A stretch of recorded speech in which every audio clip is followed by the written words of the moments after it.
is up, everybody? Welcome to another episode of Limited Resources. This episode number 478. My name is Marshall. I'm one of your Limited Resources, and joining me on the line all the way from sunny Las Vegas, Nevada, it's Owen Turtenwald. ORAD, welcome back to the show. Hey, hello and welcome. I'm glad somebody showed up for the show tonight, because we had a group chat with Luis. And Owen and I were like, okay, we had set the time for right now. And we had said, okay, on whenever. And I'm like, yeah, I'm good to go, Luis, whenever you're ready. And he did we're recording tonight. And like, Owen and I have both been conditioned after years and years around Luis to just wait for him to say, I'm just kidding, I'll be right there.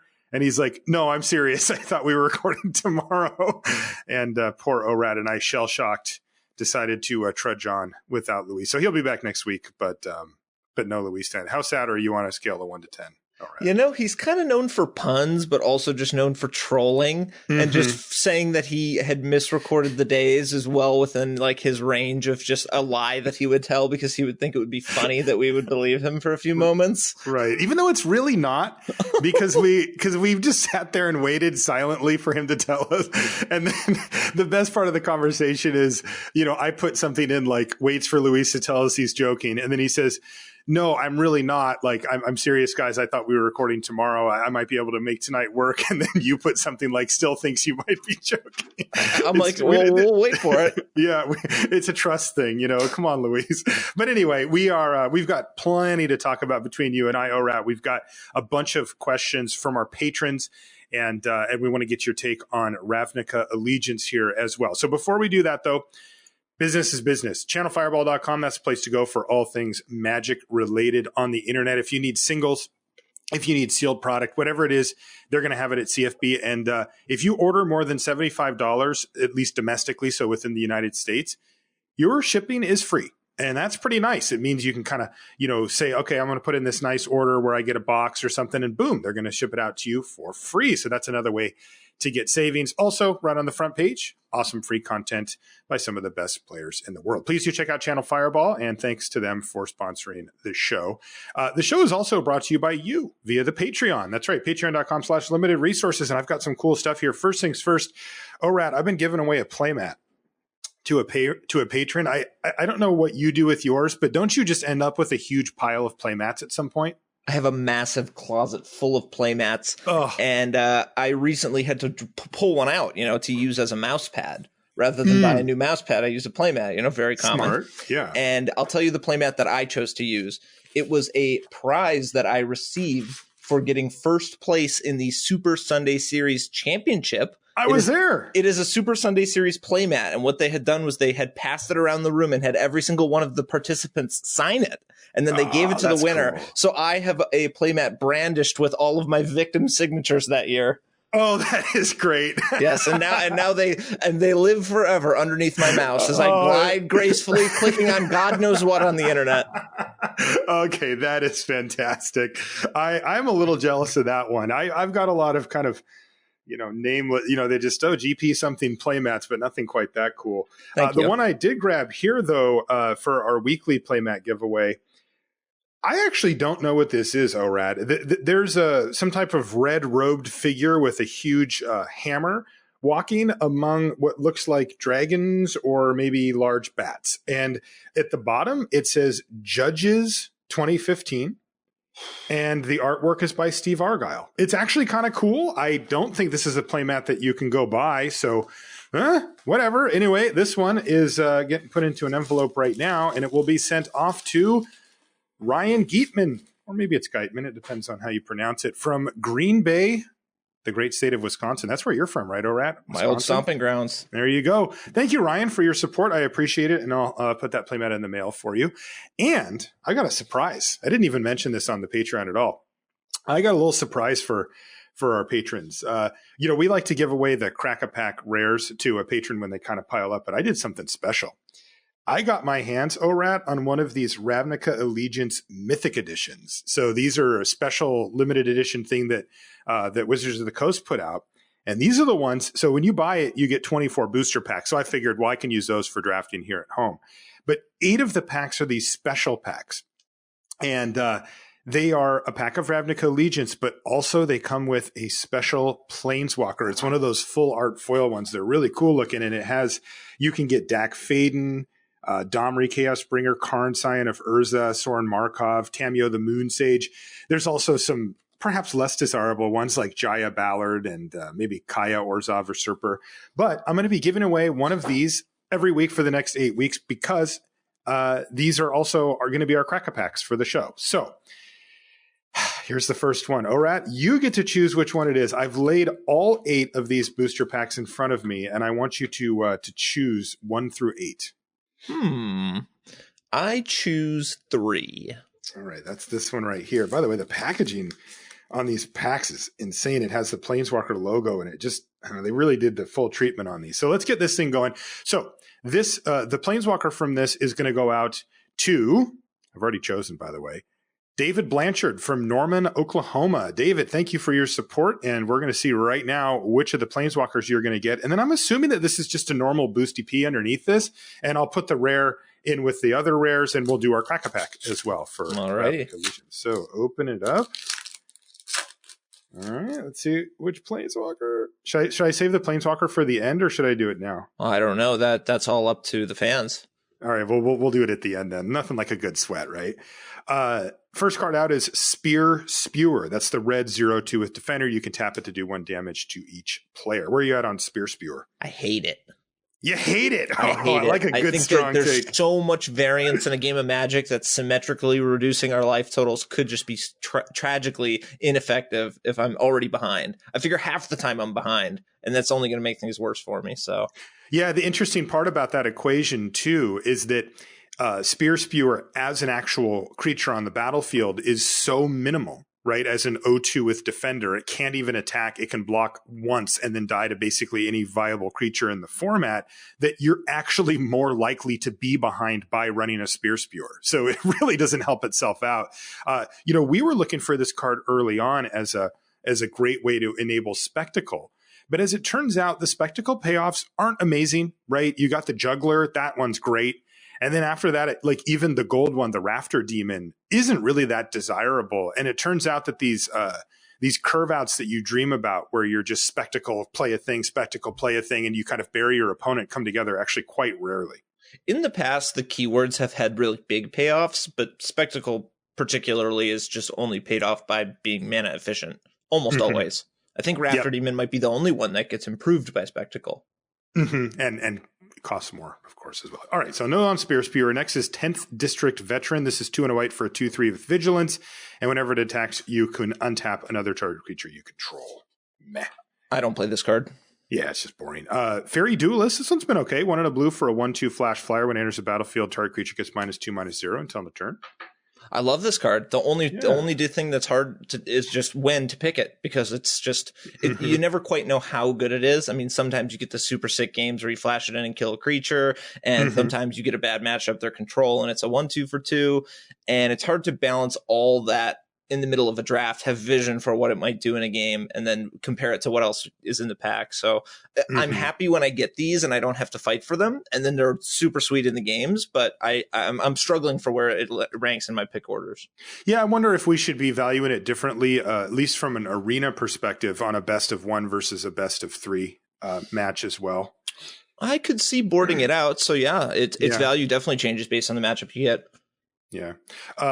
Rakdos Roustabout, 1 black-red for a 3/2, and whenever it becomes blocked, it does 1 damage to the defending player. I like it, but it's pretty straightforward. You're going to know when you want it. When you're black-red, mana curve is important, and I like to play black-red as a 16 land deck, so I'm going to need that extra playable each time. So a random filler creature is actually not too bad. See, none of these, though, really have jumped out yet, and that's fine, and we're not even to the uncommons yet. Next is Sylvan Brush Strider, 2 and a green for a 3/2. When it ETBs, you gain 2 life. The card's actually seen more play than I anticipated it seemed, but it's still not, exciting. I like it as a sideboard card. I like to bring it in against Rakdos. I don't usually main deck it, but the fact that it can trade with something like a Rakdos Roustabout, and then you each traded 3 mana for 3 mana, but you're up 1 life. And when your opponent cares so much about burning your face, the extra 2 life actually comes up quite a bit there. Yeah, it really does. Carrion Imp, 3 and a black for a 2/3 flyer. When it enters the battlefield, you can exile target creature card from a graveyard. If you do, you get 2 life. It looks kind of bad, but I play it roughly. I play it proportional to how many Cry of the Carnarium I have. Ah, I see. Like if I have 1 Cry, I'm happy to play Carrion Imp. If I have 2 Cries, I could play 2/3 Carrion Imps pretty easily. Now, they don't have direct synergy because the Cry is going to exile creatures and the Carrion Imp wants them in the graveyard. But creatures that you can put in play that don't die let you play a game where you force your opponent to commit more to the board. And also, it kind of rewards you for not putting stuff in play early. Like, you get the life back that you may have lost not playing cards earlier in the game to try to protect your life total when normally you might be getting beat down by random creatures. Right. Okay, here's a good one. Blade Juggler. We mentioned him a minute ago. 4 and a black for a 3/2. When it enters the battlefield, it deals 1 damage to you and you draw a card, but it has Spectacle for 2 and a black. That's the one. That's the one. That's number 1 for me. That is where you want to be. Now, this next card, I want to ask you about it because I have yet to actually get this deck. I have heard from a few people that when it comes together, it can be good, but probably isn't worth it in the draft. And it's Goblin Gathering. 2 and a red for a sorcery. You get 2 1/1 red goblin tokens plus 2 plus the number of cards named Goblin Gathering in your graveyard. So you get 2 and then 3, 4, etc. Yes, the first time I read it, I thought it was 2 and then plus 2 for each Goblin Gathering. Yeah, I did too. The only way I would play this is if I got some crazy stupid number, or if maybe I was black-red with Priest of the Forgotten Gods, which looks a little bit more like it's a black-white rare. But if I was black-red, I might need some tokens, and drawing Goblin Gatherings and multiples could be super sweet with that. Oh, yes, absolutely. It also helps you get to that point. But yeah, I agree. And I just have yet to actually find it. I've been told, I've had some screenshots sent to me and, hey, look, I did it. I've got the enchantment that goes with it. And I kind of went off. And I think that's pretty cool. But boy, I just don't really know at what point you're supposed to start slamming Goblin Gatherings. Like, you don't take them early. It's not really a playable card outside of that deck. So yeah. I think you'll know it when you see it. You don't really have to go out of your way to start slamming them early because that's just not going to be an effective strategy on balance. But if you get a couple and then you see a couple, it might be worth doing at that point, but you would know it when you saw it. I have lost to it once as well. So I'm sorry to hear that. Yeah, it sucked. Summary Judgment is next. 1 and a white for an instant. It does 3 damage to target tapped creature, but if you do it with Addendum, it does 5 damage instead. I have this as the best white common. It's been it performs, and it honestly, really does. I've had spots where there's the occasional vigilance creature that is tough for me to kill, and this is especially bad. And I'm looking at Gatebreaker Ram, but if you pair it with Chillbringer, you can use this as proactive point removal. Yes, and it may seem a little bit silly, but it has come up a bunch for me. Yeah, it actually has for me as well, especially because I think that we get so used to how good Summary Judgment is and how effective it is that when it's not, you're like, I don't understand. Like, this is my good removal spell. And so it really stands out. You look for those spots with the Chillbringer and such. You can combine it with a few other cards too in a desperate situation. Depose also taps down a creature and can open up a Summary Judgment. Yeah. Excellent. I'm with you, by the way. Best white common, Summary Judgment. This is a type of card that I generally look to be in the mediocre removal camp, but it matches up very well in the format. Not just the three damage is actually the most important part, but when you look at all the flying creatures, it just feels like every single one of them has 3 toughness or less that you really care about. The Chillbringer, it kills. It even kills the Drake that pumps everything else. That's also a 5 mana power 3/3 flyer. There's the black-white one as well. It kills all of those things, as well as most of the stuff out of Rakdos, and even some important cards like the Arinx if they don't put the counter on it or whatever. Also, white just kind of wants to be control-y. For sure. More often than not, in this format, white plays better as control. And destroying tap creatures is like, you're like, okay, I kind of want to do that anyways. Yeah, so I like it. Now, where do you have it in conjunction or in comparison with Blade Juggler, though? I have it below Blade Juggler. And when I said Blade Juggler is my number 1, you may have thought I was referring to the contents of the booster pack, but I have it as number 1 common overall. Oh, hello. All right. If you Spectacle, it is Rogue Refiner. And if you pay 5, it is Cavu Climber. Those are both very good comments, Yeah, when I saw Rafter Demon, which does discard only in Spectacle mode and no discard in the normal mode, I kind of was disappointed. And I thought that Blade Juggler was like that too. I thought you only got the card when you spectacled, but no, there's every matchup you play Blade Juggler, you're getting the spectacle. It doesn't matter if you're beat down and it's coming in on turn 3, or if you're control, and that's what you use to gain an advantage over other decks in the long game, is that you don't have 3/2s that are just dead draws. You have 3/2s that can't trip. So yeah, I love Blade Juggler. I mentioned this to Luis last week on the show, but again, I wrote an article for Wizards about how to a first pass at limited for this set. And, I went through and I chose sort of a signature common from each of the guilds to highlight, and all of them were gold, right? Like every single one, there was Aeromunculus, that kind of stuff, right? And I got to Rafter Demon and I'm like, this just isn't it. Like I'm not, and so I looked at the rest to see for Rakdos, and I was like, it's Blade Juggler. Like this is the card that you actually want, which is kind of sick given that it's a monocolored card. All right, so Blade Juggler. Now, with this brings us to the uncommons, though, where our first one, I like this card a lot, is Consecrate Consume. So the important part of this one is Consume, 2 white-black sorcery. Target player sacrifices a creature with the greatest power among creatures they control. You gain life equal to its power. Consecrate is 1 and a black-white hybrid for an instant that exiles a card from a graveyard and you draw a card. That does come up occasionally, but I'd say you cast Consume like 90% of the time. This is an excellent card. Yeah. Yeah, I got nothing. It's great. That's it. Okay, you love this card. How do you compare it to Juggler? I would say that it's generally worse, just because when I'm black-white, I never really find that I'm too hard up for removal. I mean, black and white they have quite a bit. Like black has Undercity's Embrace, Grotesque Demise, Consigned to the Pit, and I think there's a little bit of it at uncommon as well. And white is in a little bit of a similar space where it's kind of like black-white. You have creatures that are really effective at blanking your opponent's creatures early in the game. Like anything with Afterlife is kind of creating card advantage because your opponent can't really trade with it. They're disincentivized from wanting to trade with it. So a lot of times you can ignore the smaller creatures and use your removal on the bigger creatures. And I just find that I don't know. I don't think more removal is as important as like a super unique premium card like Blade Juggler.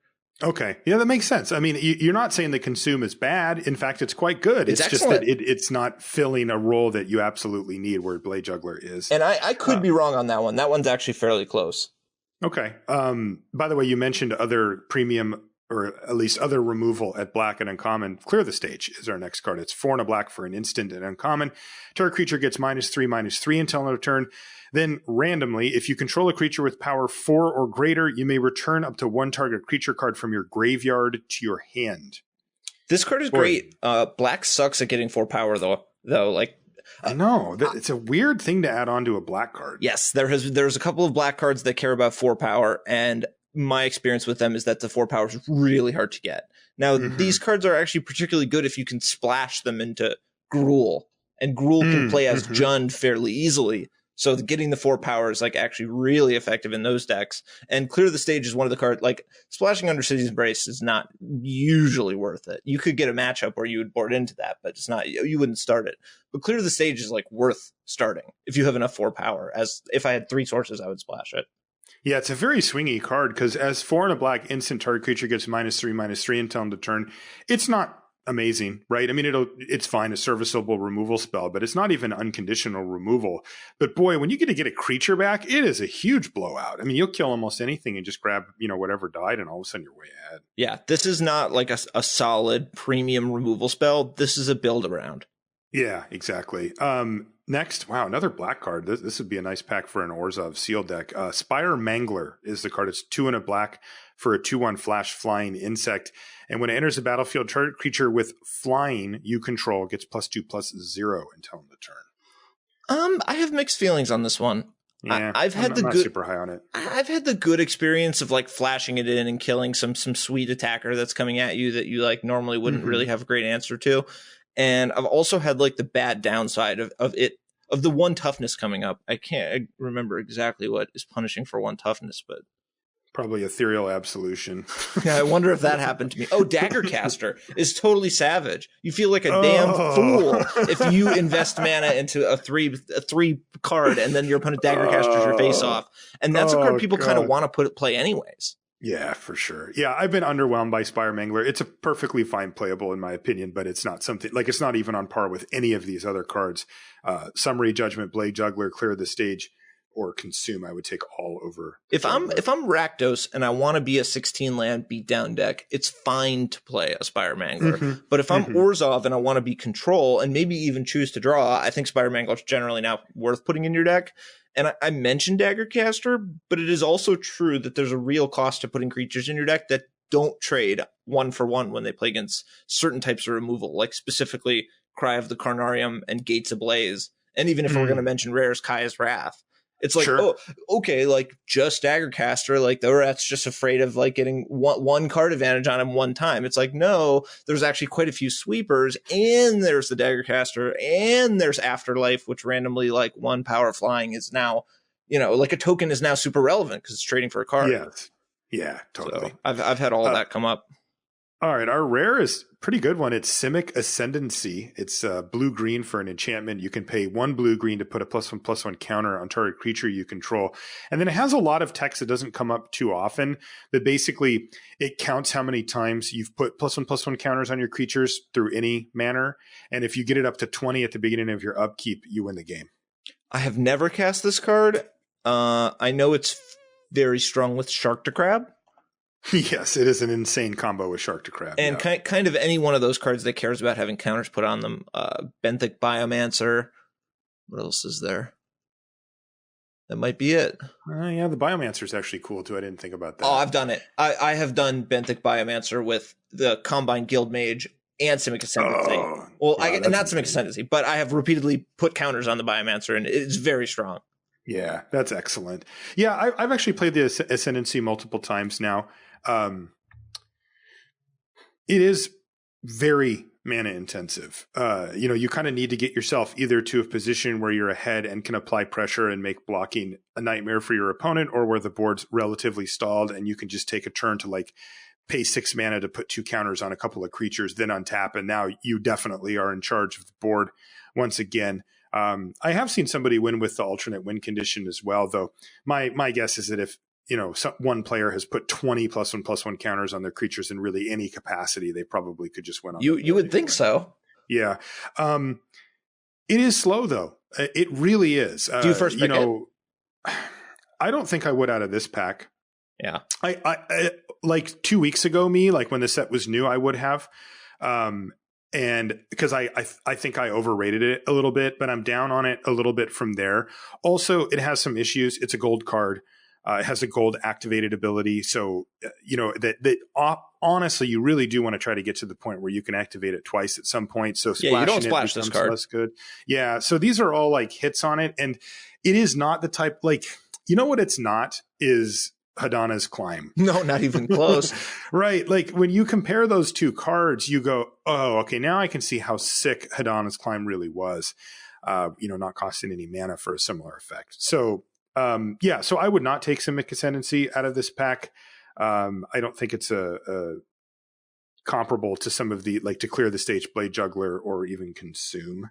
Yeah, if I had to rank those 3, I would put them Blade Juggler, Consume, and then Clear the Stage. Yeah, that's what I would do too. So you're taking Blade Juggler out of the pack? I believe so, yes.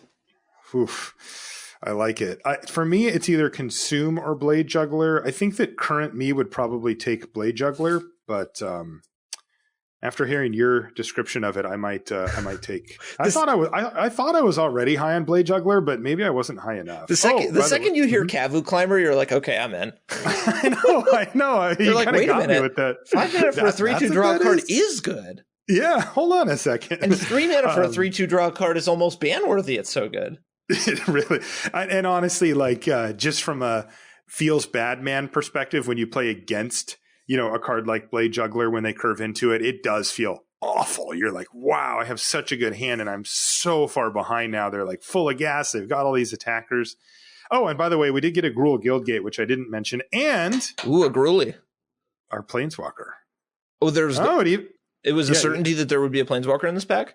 Yeah, so the deal is that you get one of these in these special packs. That's why you picked 1 through 8. So the question was simply, which Planeswalker were you going to get for our friend David from Norman, Oklahoma? And ORAT, You did him dirty, buddy. Oh, he got Jaya Ballard.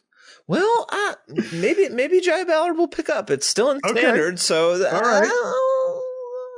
We'll try. And David also, by the way, he gets the emblem. The emblem comes with it too, with the like special. It's like it has the Planeswalk, the set from this. The set symbol from this set and everything. All right, so Jaya Ballard, and boy, these cards are gorgeous. Holy smokes! I will be sending that one off to you, David. Thank you again for your support. And next week we're doing another one and another one and another. We're going to do all 8 of these throughout the course of Ravnica Allegiance. And if you would like to be eligible for that, all you have to do is be a patron. So patreon.com/limited resources. So that was our Crack-A-Pack.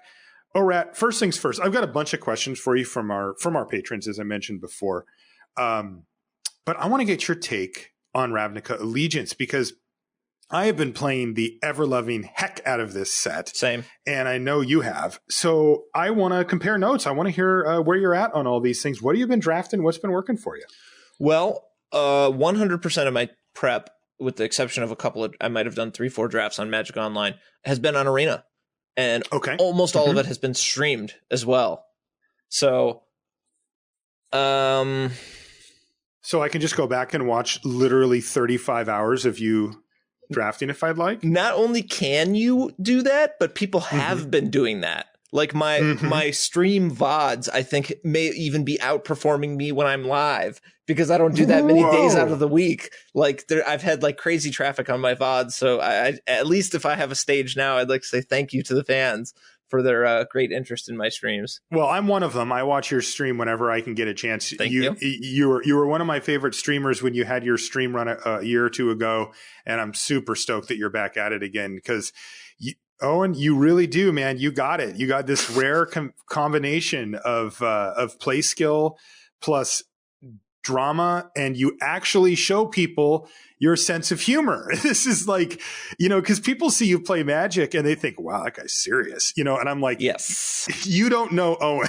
Like you're one of the funniest people I know. And when I tell people that, they're like, really? And I'm like, it's hard to explain, because, you've got like a specific sense of humor, but I find you extremely funny, and you actually let that out on the stream, so people actually get to see that other side of your personality finally, and I don't have to look like a crazy person walking around anymore. So, well, great job. I do appreciate that, and it's weird because tournament Magic is heavily incentivizing you to show no emotion whatsoever.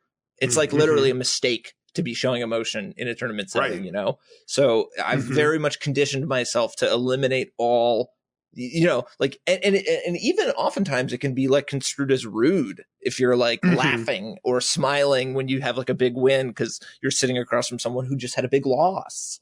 Of course, and I try to keep in that way. Of course, I try to keep that in mind and not be too, unreasonable at the table. But also, that just means that there's these epic moments where you kind of just walk away, not say anything, and nobody really gets a sense for who you are or what you're feeling.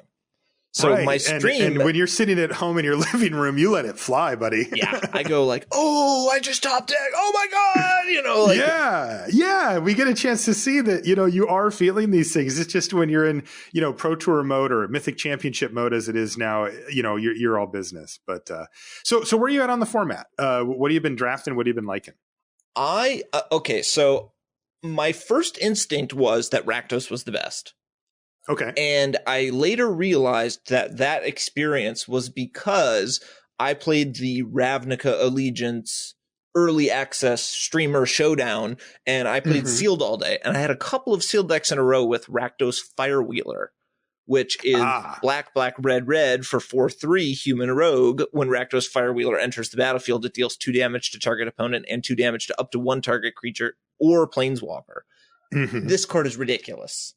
Yes, that card's insane. Rakdos doesn't really have that many 4-drops. It cares quite a bit about the incidental damage. It's acting as a Ravenous Chupacabra a lot of the time.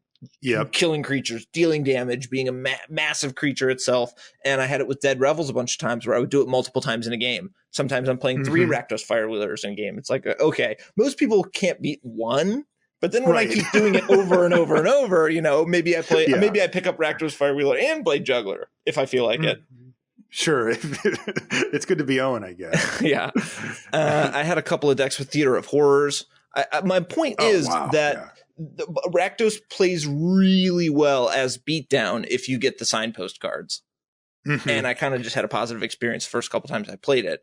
So I don't really know. Now, do you feel that that's overrated? Like, do you feel like that it skewed your opinion, but that your average deck isn't quite that strong? I like it because you downgraded it since, or it just performs really well as beatdown, and the other colors don't necessarily do that.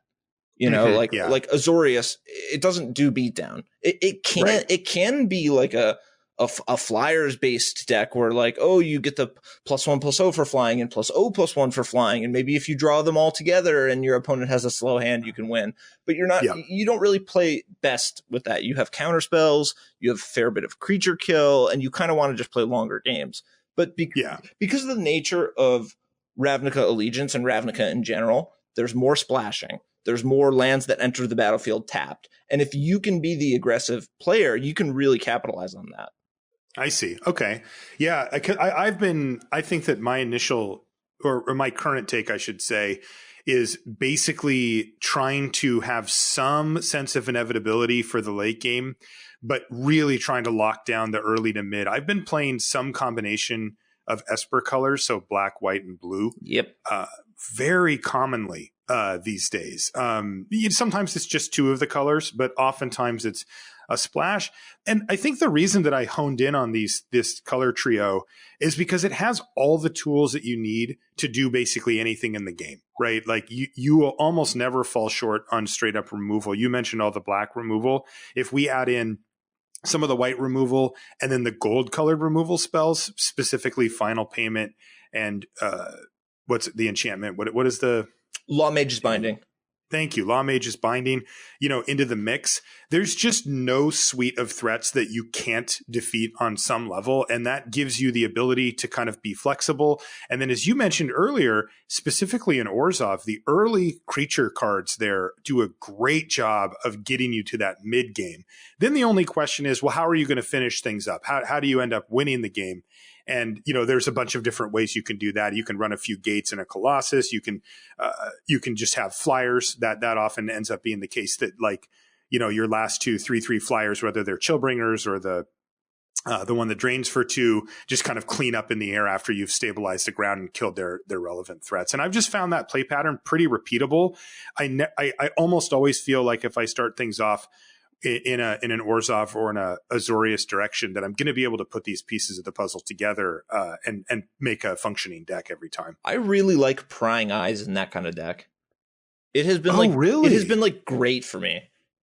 Oh, interesting. Yeah, I just like to go removal, and just start slamming Prying Eyes as often as I can and just pull way ahead with card advantage. Yeah, it's interesting because I have kind of left that card in my rearview mirror, I think. I just I tried it out early because I like, kind of big finisher. By the way, this is 4 blue, instant, draw 4 cards and discard 2. And I found it underwhelming, just in whatever deck I was playing at the time. I don't even know. And I think I kind of wrote it off. Should I be revisiting that card? I like it. I really like it. And I actually like it quite a bit in Simic as well. I like to play Simic as 18 land ramp decks where I play a bunch of growth spirals, and playing 18 land with a bunch of growth spirals can make it so that you can get the super fast hands, like a growth spiral into Enraged Ceratok, or there's multiple good 4-mana creatures that you can do that with. And the Shark to Crab, yeah. Exactly. And drawing too many lands late is actually not that bad when you have stuff like Wrecking Beast and Prying Eyes, which can just be super efficient cards to just funnel mana into. And blue-green doesn't have that many mana sinks. I mean, sure, there's the Adapt, but beyond that, yeah. I mean, I don't know. I really like Prying Eyes. I've been calling it Opportunity. Oh, wow. Yeah. See, because whenever I play Simic, I always find that I'd rather just spend the 6 mana on my Skatewing Spy or my Sauroform Hybrid or whatever and just keep turning stuff sideways. I just never find myself running out of use for my late game mana. But boy, it really does seem to have some extra use, especially in these Azorius or these mid-rangey leaning towards control decks that I've been playing. So that's interesting. What else? What other types of decks have you been drafting? Well, you opened the door when you mentioned Gate Colossus. We were going to have to get to these cards eventually. Yes, indeed. The gate break. Yeah, these cards are absurd, are they not? Come on. I mean, they are so crazy. Like, we did a show week one, and I was like, or right after the set reviews, and I'm like, I went down the list of all the Cares About Gates cards, and even the worst one, no matter how you rank them, is better than the best one from Guilds of Ravnica. It's like, and there's like 5 of them or 6 of them or whatever, and they're all better, and they go up to like some of the best cards in this set. How did this even happen? They're good. They're good. They're so good. They're really the Ram good. and the Colossus are insane. Gates Ablaze is insane. The gate cards are so powerful and prolific, and like just they warp the format so much that they need to be incorporated into my pick orders. Like when we were briefly mentioning Gruul and Simic, I like those decks because they can incorporate Open the Gates, and Gruul specifically can play the Gatebreaker Ram and Gates Ablaze really easily. I personally think that Gruul Guild Gate is the best of the gates, and I'm more willing to take maybe Gateway Plaza. Honestly, I like that one quite a bit too. Ignoring that one, if I'm gonna take a gate early, I'm much more likely to take a Gruul Guild Gate, because a Gruul Guild Gate will let me play a gate deck that gives me access to the best cards. And do you often play the Gates Ablaze in a not gates based, not a gates, a 4 or 5 color deck, but like, would you play it in like a straight up Gruul deck, for example? Yes. If I was Gruul, I would play 8 or 9 gates that only made one of my primary color for 1 Gates Ablaze. Oh, yes. That's insane. If I'm red green, instead of 9 forest and 8 mountain, I would play 9 Golgari Guild Gate and 8 mountain. Simply for 1 Gates Ablaze. Oh, I love this. That is insane. Okay. Yes, I have Gates Ablaze as a bomb. And the thing that I like about it is it's not just Pyroclasm, where you can get the 2 gates and kill 2 cheap creatures against a Rakdos deck, which comes up all the time. When you're on the draw and they go 2-drop, 3-drop, you just go gate, bang, get the free 2 cards. Like, you don't really have to go too crazy into it. But it can be Pyroclasm. It can be Wrath of God, where you need to kill all the creatures. And it can also just be Plague Wind, because you get to build your deck knowing that you have it. So you get to prioritize creatures with high toughness, and you have agency over how many gates you put into play and when you put them into play. So as your opponent is committing creatures to the board, you can slowly react and pace out the game, putting some gates into play, leaving some gates in your hand, and then getting to choose what you want to do with it.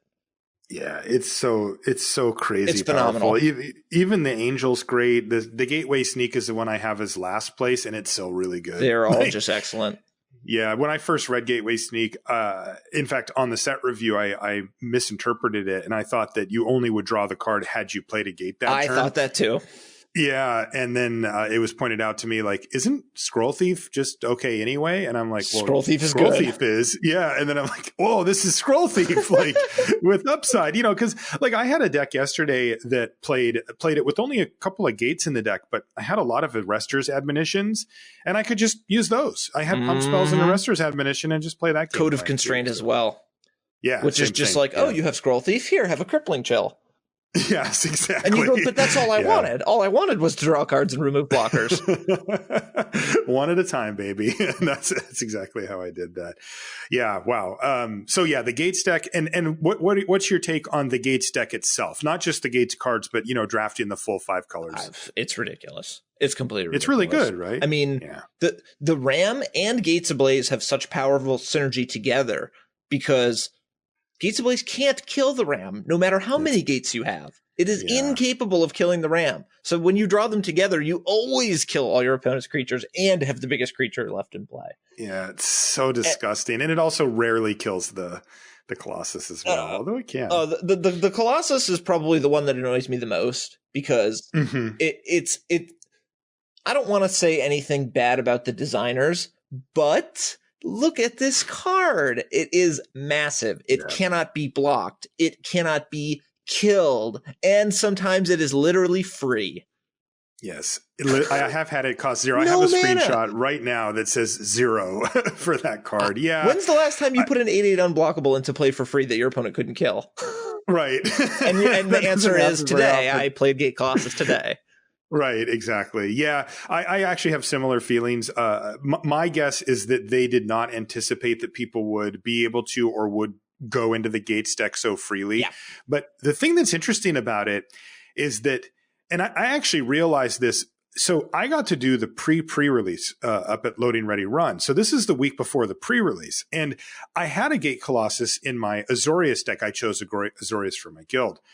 And I was like reading it over and over and over because I ended up playing Ice Splash for a Hydroid Crisis. I ran really hot. Oh, and was that worth it? Like, yeah, that was worth it. And I was like, I think I'm just going to play this Colossus. Like, it doesn't look like the type of card that goes in my like kind of slow Azorius deck, but I just read it over and over and I'm just like, I think it just does go in this deck. I'm playing like 5 gates or 4 gates or something. I'm like, I'm just going to throw it in and see what happens. Like, I think I even said that during the build on camera. Like, I'm just going to do this for science or whatever. And it was like probably my second best card. Like, it was just, I'm like, wait a minute. This only costs 5 mana now. I'm like, so if I play a gate first, it's 4 and the judge is like, yeah. I'm like, tap 4, play this. And my opponent's like, okay, sure. And then I totally forgot about the can't be blocked by creatures with power 2 or less. And it still was awesome. Yep. Even though like I just whiffed on that. In fact, I whiffed on that for like 2 weeks. I kept forgetting about that and it was still awesome. So yeah, the card is that deck is insane. Now, what do you view as the downside, right? I mean, this is not free. Like they made an update on Arena and I've drafted this deck in real life as well. Other people want it. The gate payoffs are really the crux of it. If you don't get the gate payoffs, then the deck looks a lot worse. How risky do you think it is to try to draft a deck like that? I'm nervous because a majority of my play is on Arena, and that's because of my streaming, but also because I just love Arena. I like to play Arena. It's fun. It's providing this Magic gameplay experience, which is so fast and efficient, and just the action is just there. Game. The fact that I can just do a draft, play 7 games within 1 hour, as opposed to doing a draft on Magic Online or a real life draft, getting 8 people together, that could take 5 hours. It's so or something completely insane, as opposed to Arena, which is the speed at which I'm processing information is just worlds apart from the next whatever the next most efficient preparation experiences that you think is next best. So I've just decided that for me, if my goal is to learn the cards, this is the best program. This is the best approach by far. Okay, but that said, it doesn't like, especially with these weird archetypes. Soon right? There will be the Pro Tour Mythic Championship. Soon I will have to sit at a table with 7 human beings, and we will all potentially be in conflict for the valuable gates at the table. And that's right. And so what's going to happen then? Nothing is certain. Oh boy, yeah. I have drafted this deck in real life, and it's heavily dependent on which gate payoffs you get. And the thing I'm afraid of, though, of course, like I don't know if you saw Sam Black's deck from the GP in New Jersey, but he also drafted it, and his deck was great. I mean, it was really great.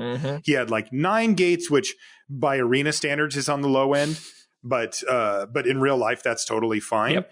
And he easily won. I mean, his deck was just like leagues better, I think, than the other decks. But the cat's out of the bag now. It's not week 1. We've been talking about it on the show. I played some version of this the weekend the set came out, and people know now. And I feel like people are going to take Gatebreaker Ram and they're going to play it in their Simic deck. They're going to play it in their Gruul deck, and they're going to just say, I just don't want anybody else to have this thing, and it's fine in my deck. They're going to take Gate Colossus and they're going to play it in their whatever deck that runs a few gates. You need to get those cards. You just have to. And then let alone if you're playing against somebody else who's actually going for that deck, it could be a disaster. I mean, that sounds like the worst case scenario. I have done a few Magic Online drafts. I would guess about 5. And I have drafted the Gate deck and failed, and I have drafted the Gate deck and succeeded. So I have some experience with this, but it's very hard for me to understand the implication of when I'm sitting at a draft table, how experienced my opponents are. Do they have the proper evaluation of the cards? Are they going to go extreme with it? It's a metagame. How much do other people care? I don't know. So for me, I'm not sure yet, but it is always my plan once I'm at a draft table to just have a little voice in the back of my head going, be reasonable.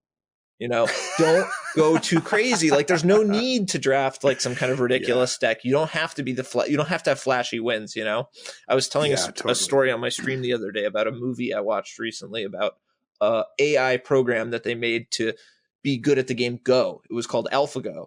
And they said, I watched that. That was great. The breakthrough was when the computer recognized that it didn't have to win by a lot of points, because a win of 1 point was still a win. I don't know where I was going with this. Yeah, but I remember seeing that as well. It matches up with what you were saying, because look, when a player of your caliber sits down to draft at the Pro Tour or whatever, you are heavily incentivized to come away with something solid so that you can leverage your play skill against the other opponents. And it doesn't matter if you have, this amazing peak end Gates deck that is just like, I crushed every opponent. They never even stood a chance versus, hey, look, I picked up 3 Blade Jugglers over the course of this thing. And while I don't have some of the cards I'm a little less excited about, you're Owen Turtenwald. You can leverage that play skill against them, and a win's a win, as they say in the business. Well, basically, just because of the human element competing for the gates, I don't necessarily need to have the best possible deck in Ravnica Allegiance draft. I just need to have the best deck for the table, for my seat at the table. And one thing that I was stressing to my team, and that I think did a great job on for the last Pro Tour, was identifying that with guild drafting, often people will settle into a guild quickly. And I always felt that the most valuable thing was to figure out what the open guild was. So if you get like a whatever, it almost doesn't even matter how good the gold card is. But if you get a really unique signpost gold card late in a draft, you should try to just warp your draft to try to be around that. I mean, I'm not saying that you should overvalue one specific pick, but I do think that people are incentivized for settling into a guild and cooperative drafting generally. Yeah, I agree. And that's an important distinction, because, we always try to, keep open and do those type of things. But guild drafting is different. It really is. And one of the things that acts as a safety net that used to not be the case, but definitely is these days, are the low end cards are way better than they used to be. They're way, way better. I mean, even think of the pack that we opened, right? There was a bunch of cards that you and I both were like, look, you don't really want this card in your deck. Think Sylvan Brush Strider, right?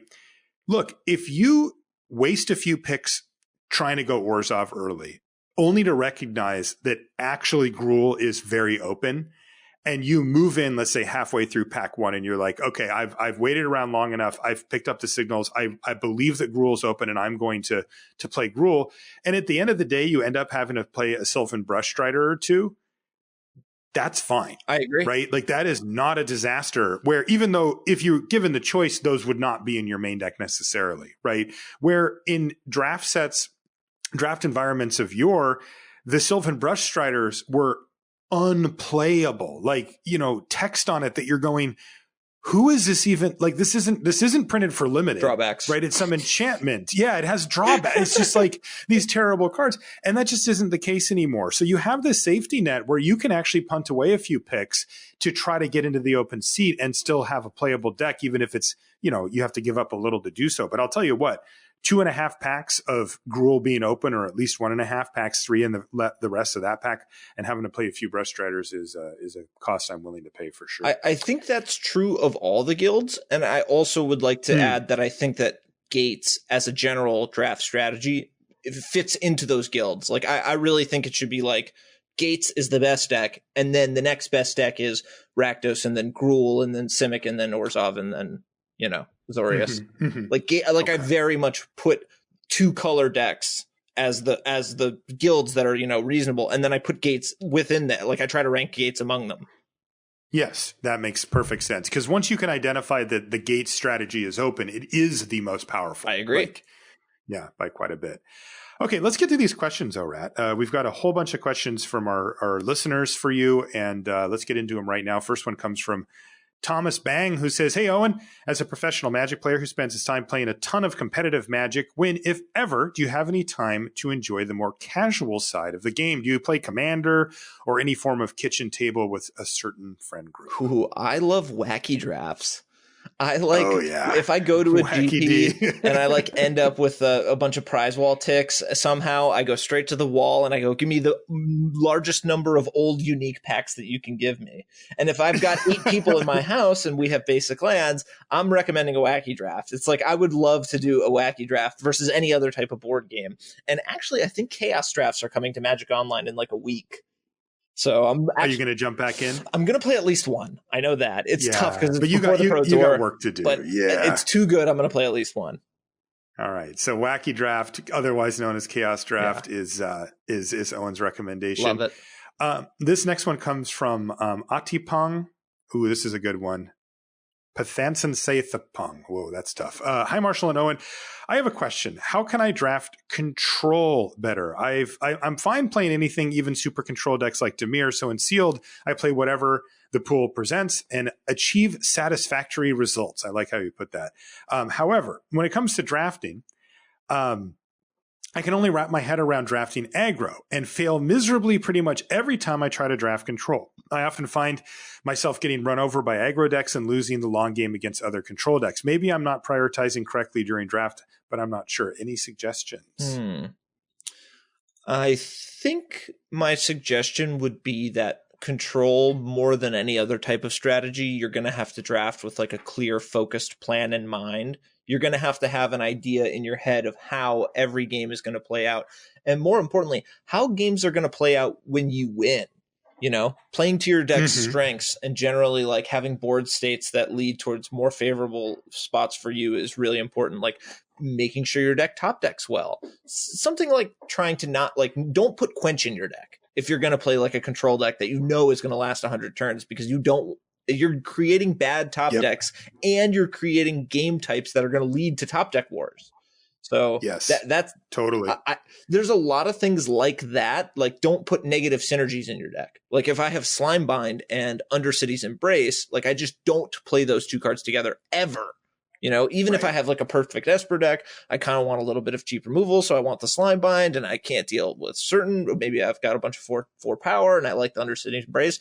I will literally never put 2 cards in my deck that have negative synergy together, unless something terrible has happened, lack of playables or what have you.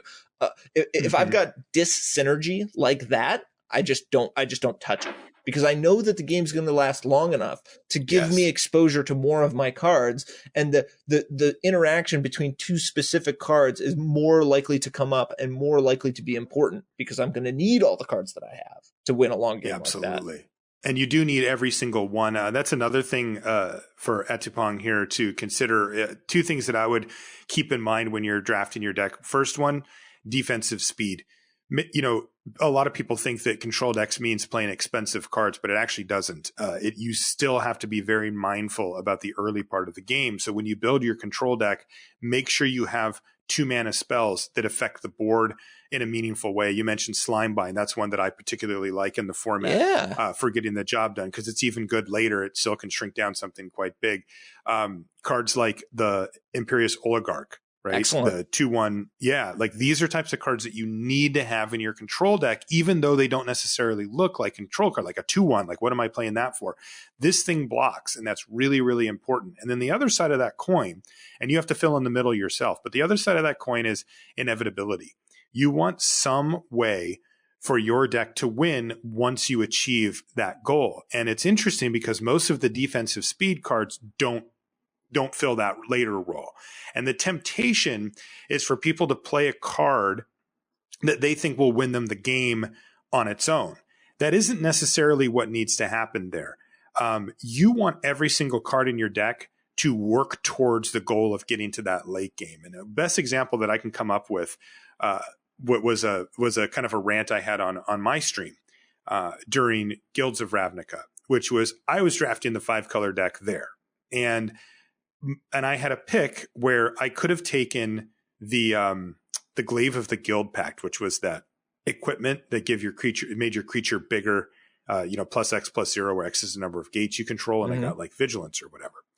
And my chat was going insane because they were like, "This card's, I mean, you're the gates deck. You have to take the gate payoff." And I actually did have it in my pile because I got it late, and I didn't put it in my deck.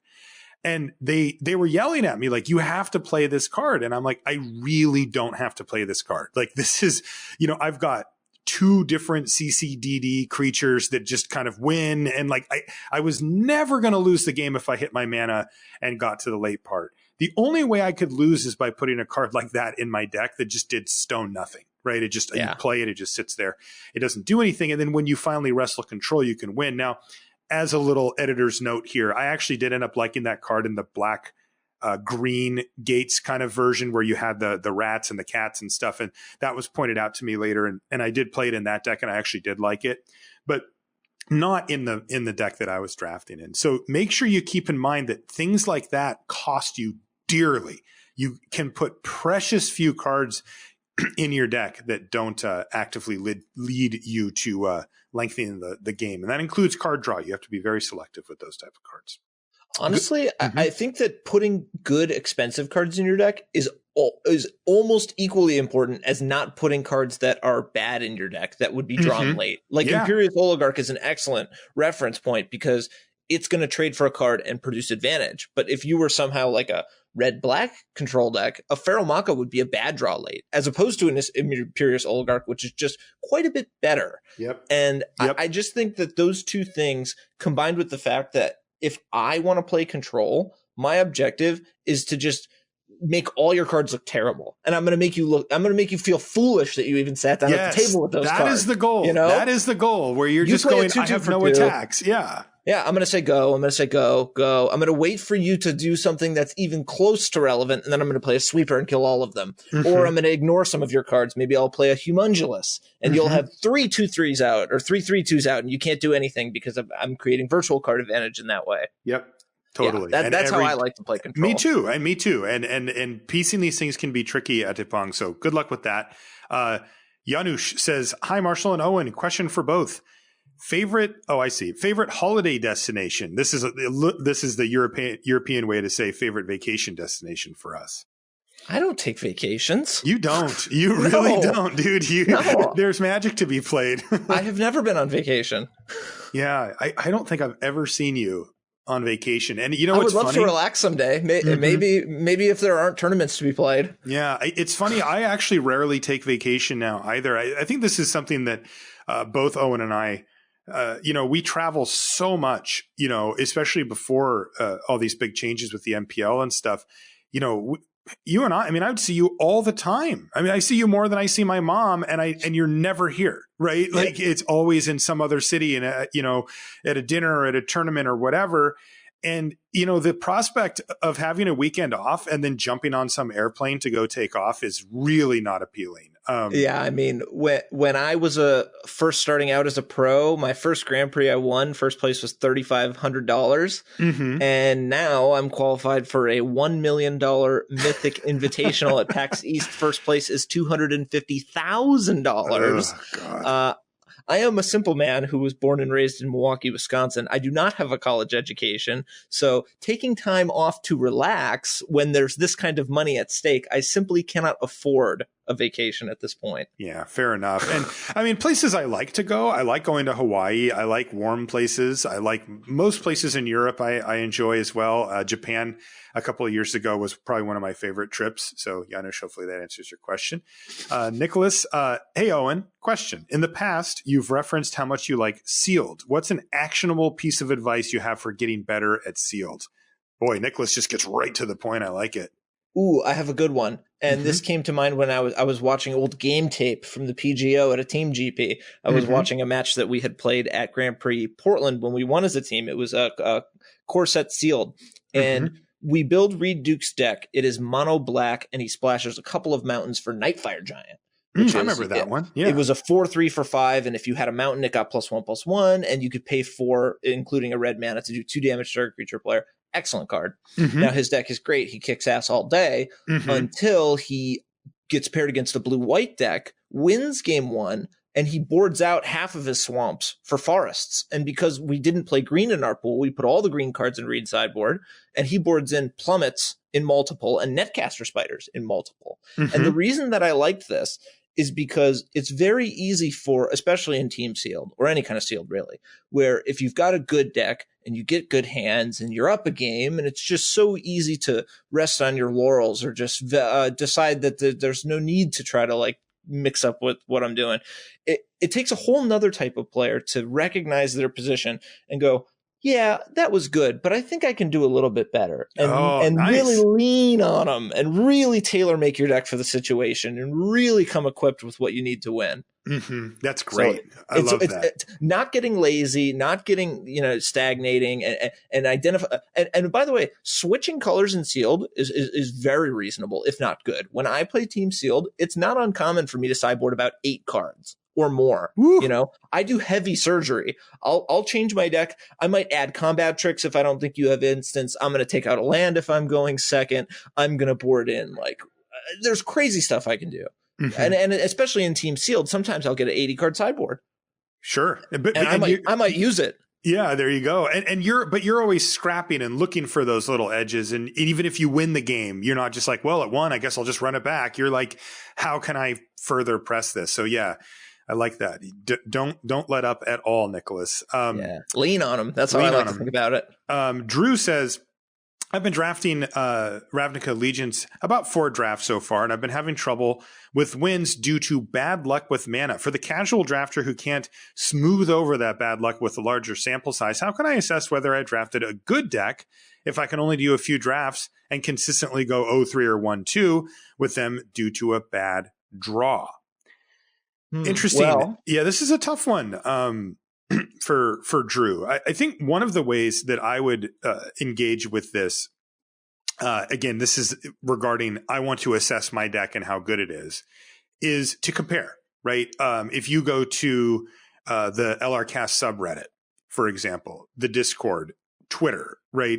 Anywhere where Magic players are, especially our listeners, and you post your deck list, you can ask them, how does this look? What would you change? You can even just say, do you think my mana is okay? And people will tell you, no. Like that was my thinking, honestly. Yeah, you just have bad mana here, and that's the way you can do it. Because if you're just throwing it against the wall in the 3 or 4 drafts that you get to do, well, you're kind of guessing, and that's going to be tough to do. And mana bases and stuff are kind of tricky, and they're not. I would ask my most conservative mana base friend, what do you think of this? Because some people are pretty loose with the splashes. Getting help from other people is excellent advice, always good.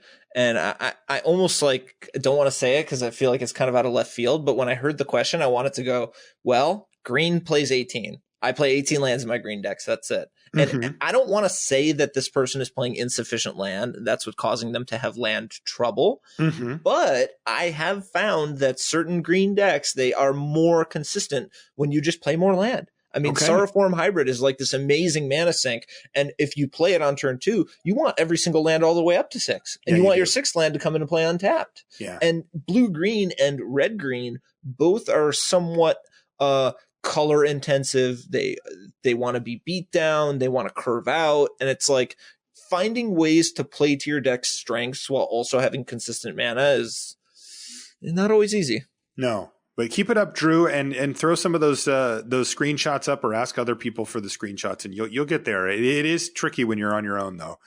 Chris says, hello, Owen, Marshall, and Louise. I'm fairly new to Magic, and I'm having a difficult time seeing the big picture when I draft. It's hard for me to not just draft a good stuff deck, which always seems okay when I draft it, but during matches, I tend to start off well and then stall out and lose the game. Any tips or pointers? The one I have offhand is, when I find myself in a situation like this, or when people ask me, I tell them to go back to the fundamentals as kind of a palate cleanser.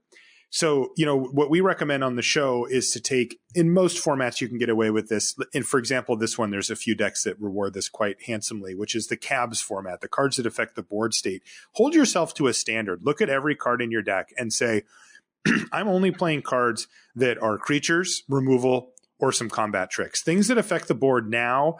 No fluff, no card draw, no cute artifact, nothing. Just the things that get the job done, a good curve, creatures, beat down. Now, I've said this many times, and I'll reiterate it here. This is not the optimal way to draft. This is not the optimal way to put your deck together, but this is a great way for you to get back to the fundamentals and to understand that, no, that wilderness reclamation in your deck didn't do enough for you, and it is why you lost the game, because if it had been the Axebane whatever, the 3/4 for 4, you would have won this game, right? And that's a tough pill to swallow, because sometimes it even does something, and you're like, well, I did get to, make my hybrid into a 6/6 a turn, on their turn, and that was kind of cool. And it's like, right, but was that worth a card? And one of the ways, because that can be a very abstract thing for people to grasp, one of the ways that I find to get back to the roots is to get back to the roots of it and only put those really, curve out creature-based cards. And then you can start again and start to say, okay, what are the types of cards that don't fit this description, but that actually do pull their weight? I really do want to have in my deck, and then you can build out from there. My advice would be open Twitch. The MPL people are streaming every day like crazy, and they're giving excellent advice. You can even go back to the VODs and look at only the deck building portion. Look and see what a pro says and does once they have their drafted cards in front of them and before they play. They'll usually be pretty succinct. They'll take about 2 minutes and go, I like this, I don't like this. And if they're playing a card that you don't play, try to figure out why. Maybe even fast forward to a point when they have that card in their hand. You can literally watch games played with these cards and almost like prove it to yourself right then and there. So I really think that if you're not sure about what's going to make a balanced, consistent deck, you can see what the most successful players in the history of the game have decided what will make a consistent deck and what will have like all the tools to win. What a resource to have, isn't it? Just insane. I think that's I think that answers our question. Yeah, and I think you would have done that back in the day as well. Jared says, hi, Marshall and ORAT. Longtime LR listener, longtime Owen fan here. My question is for the ORAT. How has becoming part of the MPL changed how information is shared about new limited formats? Does having a contract to stream mean your discovery of the format is on display now for all to see versus behind closed doors practice with, for instance, PGO? How do you feel about the heightened visibility? Well, previously my only goal was to try to win the Pro Tour, and now with the MPL, I'm doing quite a lot of streaming, and my streaming is face up. I'm hiding nothing. If I think it's good, you will hear me say it. And I mentioned that I played the Ravnica Allegiance, whatever, streamer showdown. In it, that was me playing the pre-release, unfiltered, straight up. And in one of my sealed decks, I got a Gatebreaker Ram. And I was like, oh my God, this thing's awesome. And I put a bunch of I put Gruul Guild Gates and Gateway Plazas in a Rakdos deck. And I saw it for the first time and I played with it and I'm like, this is completely insane. So you will watch me try and fail cards as I will try and succeed with cards, because yes, my playtesting is 100% face up. And if you've seen me do it on stream, then you can be sure that I'm actually doing it because I think it's the best, because I think it will give me the best chance to win. That is again, very valuable stuff for our listeners. Starbright says, as a more general question, what are your guys' favorite Planeswalker cards to play? What's your favorite Planeswalker? I like Jace the Mind Sculptor. I know it's a boring answer. I know it's boring. It's whatever, because it was the OG. But the year that Jace the Mind Sculptor got printed was also the year that I won Player of the Year. And I played that card in Extended. I got a GP top 8 with it. I played it in Standard, where I made top 8 of Nationals. I got the top 16 of the Pro Tour with it. I played it in Standard. I played it where I got a GP top 8. I played it in Legacy, where I got a GP top 8. I mean, that card was in my deck all year. I played Jace the Mind Sculptor. Yeah, all formats. Yeah, I think Jace the Mind Sculptor is my favorite Planeswalker, but the one that I like to play the most is a Johnny Vengeant, which has a great it can be decent against the aggressive decks because it has a lightning helix as its -2 and it sticks around. And against control decks, if you can manage to stick it, it has a one-sided Armageddon as an ultimate, which is very threatening to say the least. Do you think they'll print more Planeswalkers that kill lands? I do not. Brandon says, how often do you read the rules text on cards? Well, if this is a person who has seen my stream, they wouldn't be asking that question, because I make a lot of mistakes. Like I'm literally learning as I go, and I sort of fancy myself a bit of a know-it-all, and I try to make logical assumptions about what the cards probably do. And then when they don't do that, you get moments of just epic misplays of me just going, no, screaming at the computer, trying to grab the mouse in time to go back. Yeah, no, there's quite a bit of that. Yeah, I've actually started reading the cards more often than I used to. I mean, it's a big part of my job to know what all the cards They're changing.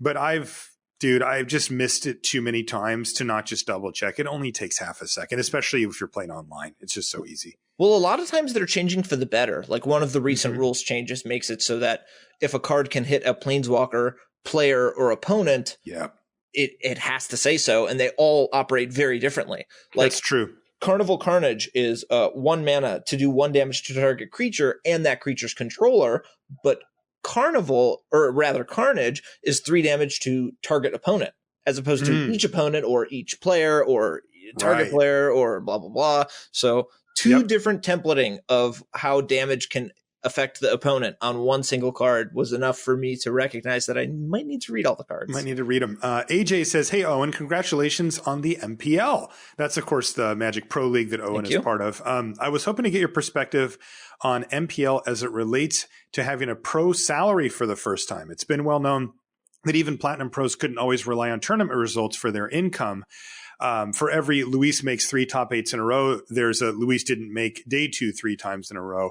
And having your financial security rely on a mulligan to 5 is very stressful. Content production has been the stable income of most pros, and I know players of MPL caliber have found a way to make it work. How different is it now that you have a year of solid, reliable income? Is it easier to dive into something the best when you don't have looming financial uncertainty? Or am I overestimating how tough it was to make ends meet in Magic? Or maybe it's tough for other players, but you're doing so good that you've made plenty off of winnings no matter what that year. Thanks and congratulations again. Give them hell, I guess is what he was trying to say at the Invitational. Well, it's a good question. It's a very good question. And I mean, it has to be at least somewhat of a relief, right? I mean, geez, all of us are, contractors or some form of, not solid job. And I mean, I don't even have one, it's just one of those things that it has to just give you some sense of security, right? I am 29-year-old adult male Owen Turtenwald. I have been a full-time professional Magic the Gathering player my entire life. There was I worked at an ice cream shop serving up cones for about 6 months, and they would pay me $20 bill right out of the register, $5 an hour. I did that one summer, and then after that, my income was only Magic tournaments, and has only been Magic tournaments since then. I mean, there's the occasional whatever, but yeah. I have been told many times that I was underpaid, that Magic pros were underpaid, and I never liked that because I always kind of came back and said, well, shut up. I'll just win more matches and win more money, and then I won't be underpaid for long, Like it was always, I always had a little bit of a chip on my shoulder. Like if I can just push myself harder, win a little bit more, then there will be more of the money for me to get. And that doesn't really work. I do. It's good. I will say that I have never struggled financially. I mean, I've had moments of being concerned, but I have never worried about having to pay for food. I am very fortunate. I am extremely privileged. I am one of the most fortunate and privileged people that you could really talk to in the Magic Pro playing sphere. So I don't want to diminish any of the hardships that other people may have had and say that Pro Magic is easy, because it is not. And I don't want to make any claims about how anyone else has had to experience this, but it's new. This is brand new to me. Sure. I've never had anything like this before, so I don't really know how to think about it. I mean, okay. Well, how about we give you a year, you re-up into the MPL, and then we ask you again. I would love for this to all go beautifully. I would love to be the Mythic Invitational winner. I would love for the MPL to be the best thing that's ever happened to Magic.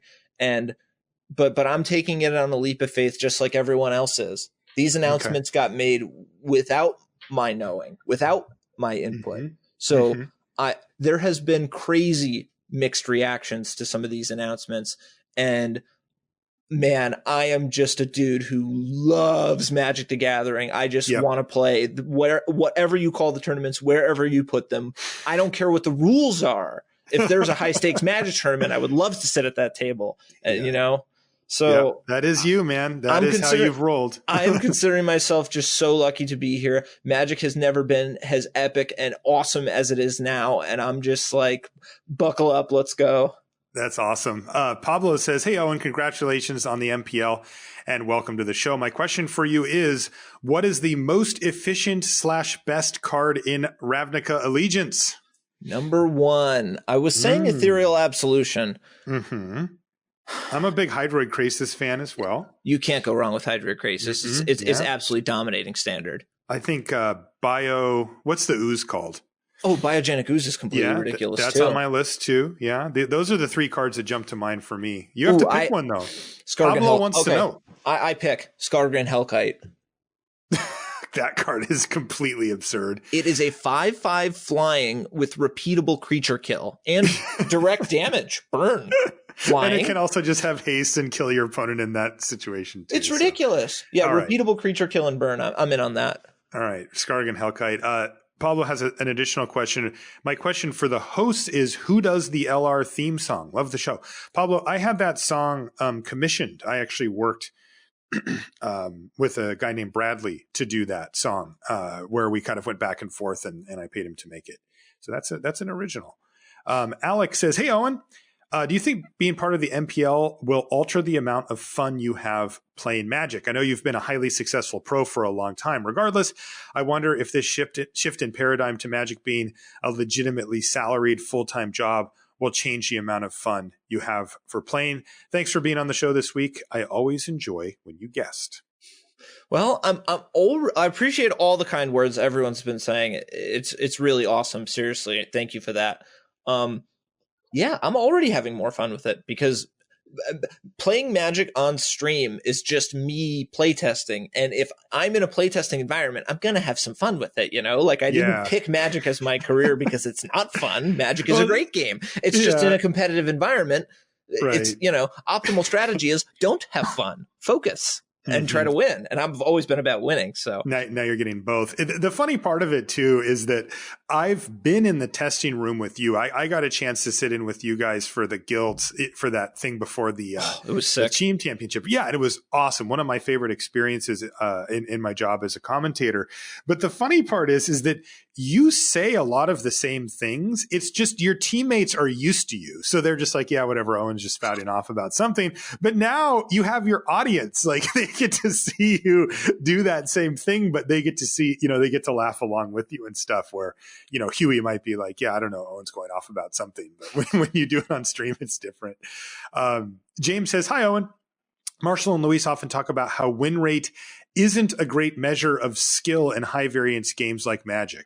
Huh? No, win rate's a good measure of skill. I wonder what James is referring to there. I'll try to figure it out from the rest of the question. Given a sample size, your win rate kind of is your skill level, I think, in many ways. When you have a run of losses, assuming such a thing ever happens, that's a compliment for you, Owen. What tools do you use to evaluate whether it's simply variance or if you need to reevaluate some aspect of the format? Well, there was a discussion going on Twitter recently where people were talking about, have you ever gone 0-3 at a GP? And I had a stretch where I believe it was 5 consecutive GPs I went 0-3. Oh my God. And that is so disheartening. It was horrendous. But this was after I had some amount of success already. And looking back, I was making mistakes. I was not playing my best during that time. So it was good because losing that much caused me to take a moment to reflect on what it was that I was actually doing. What was I taking for granted? What was I assuming was working that actually wasn't working? So it was good that the losing caused me to refocus my efforts. But also I've always been the same way that I felt about the prize money. Like if the prize money's bad, I'll just win more of it. If I'm doing bad, I can just level up. So the losing hurt. But I've always been kind of if I get knocked down, I'll get back up again kind of Magic player. So I always felt like a sense of, I don't know what you'd call it, but motivation. Does it motivate you? I mean, yeah. I know you'd rather not have that way to be motivated, but when you show up and you're kind of like, hey, this isn't easy. I need to buckle down here and tighten up and whatever. That's kind of interesting because if I make a mistake, if I make a mistake in a game, it hurts. It hurts. I do not forget easily if my decision in a game is causing me to lose. It's like I'm like so like embarrassed and ashamed of like, so if I know that I could have performed better, or if I know that I'm capable of better than that, it's really gonna hurt, but it's gonna make me want to prove that I'm better than that. Right. Zachary says, hi, Owen and Marshall. What are your thoughts on the recent announcements regarding the Mythic Championship in March? This is the Mythic Invitational that Zachary's referring to. He says, personally, I love that they're giving arena players a chance to go. And I'll contextualize this in a second. But I don't like that the format is something we've never seen before and really isn't like anything else. Thanks for your time. So Zachary's talking about the Mythic Invitational, which is happening at PAX East. Owen referenced it earlier. $1 million prize pool. The 31 of the 32 MPL players are going to be there. And then the rest were invited by Wizards of the Coast for various kind of promotional reasons. Or arena top performers. Right. And then what Zachary was mentioning with that he loves giving arena players a chance to go, the top 8 Mythic constructed players from, I guess, this next stretch are going to get an invite as well. So, what do you think about it? Zachary brought up the format, for example, which is kind of a twist on a constructed format we've never seen before, where you're bringing 2 different decks and you can choose them as you play. Kind of interesting. I like it. Number one, I'm going to say I also really like the fact that the arena players are going to get their day in the sun, because I've always been super fond of online players. Anyone who grinds their way through the online ranks, I know, is going to be tough as nails. And history, as an indicator, will show us that people who do well in the Magic Online Championship Series have been extremely skilled players. Brad Nelson was notorious for grinding his way through Magic Online before he broke out and had real-life success.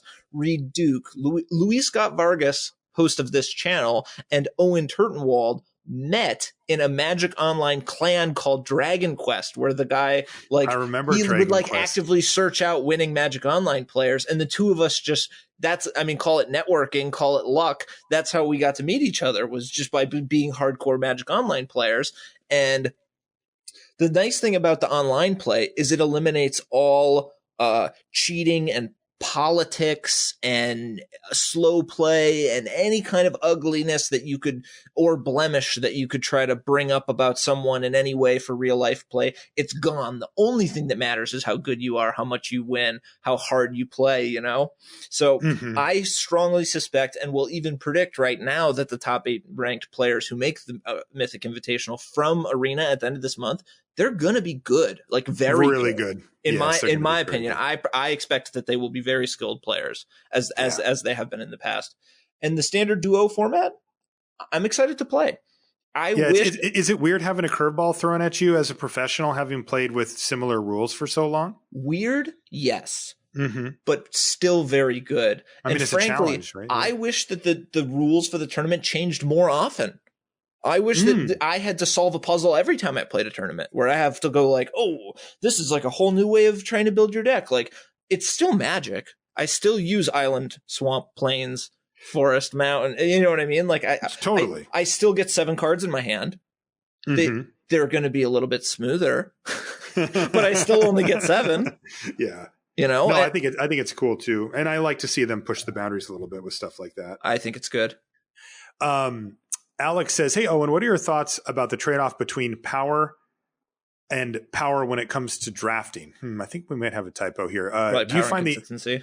Yeah, that must be what it is. Do you try to find edges with powerful yet situational cards like main deck Plummet, or do you try to make sure every card in your deck helps in any situation?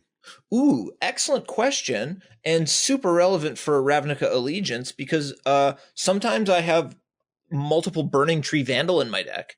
And I'm so much more likely to play a situational card like a Plummet or a Sagittars Volley or whatever it happens to be. Like, and honestly, this happens quite a lot too. When I draft my red gate decks, I kind of want to play a little bit extra land, and I can use Burning Tree Vandal to loot away land, but I can also use it to get rid of Gates Ablaze. So I can have Gates Ablaze when I have a slow hand and kill multiple creatures, or when I put multiple creatures out first, I can just pitch it when it's bad.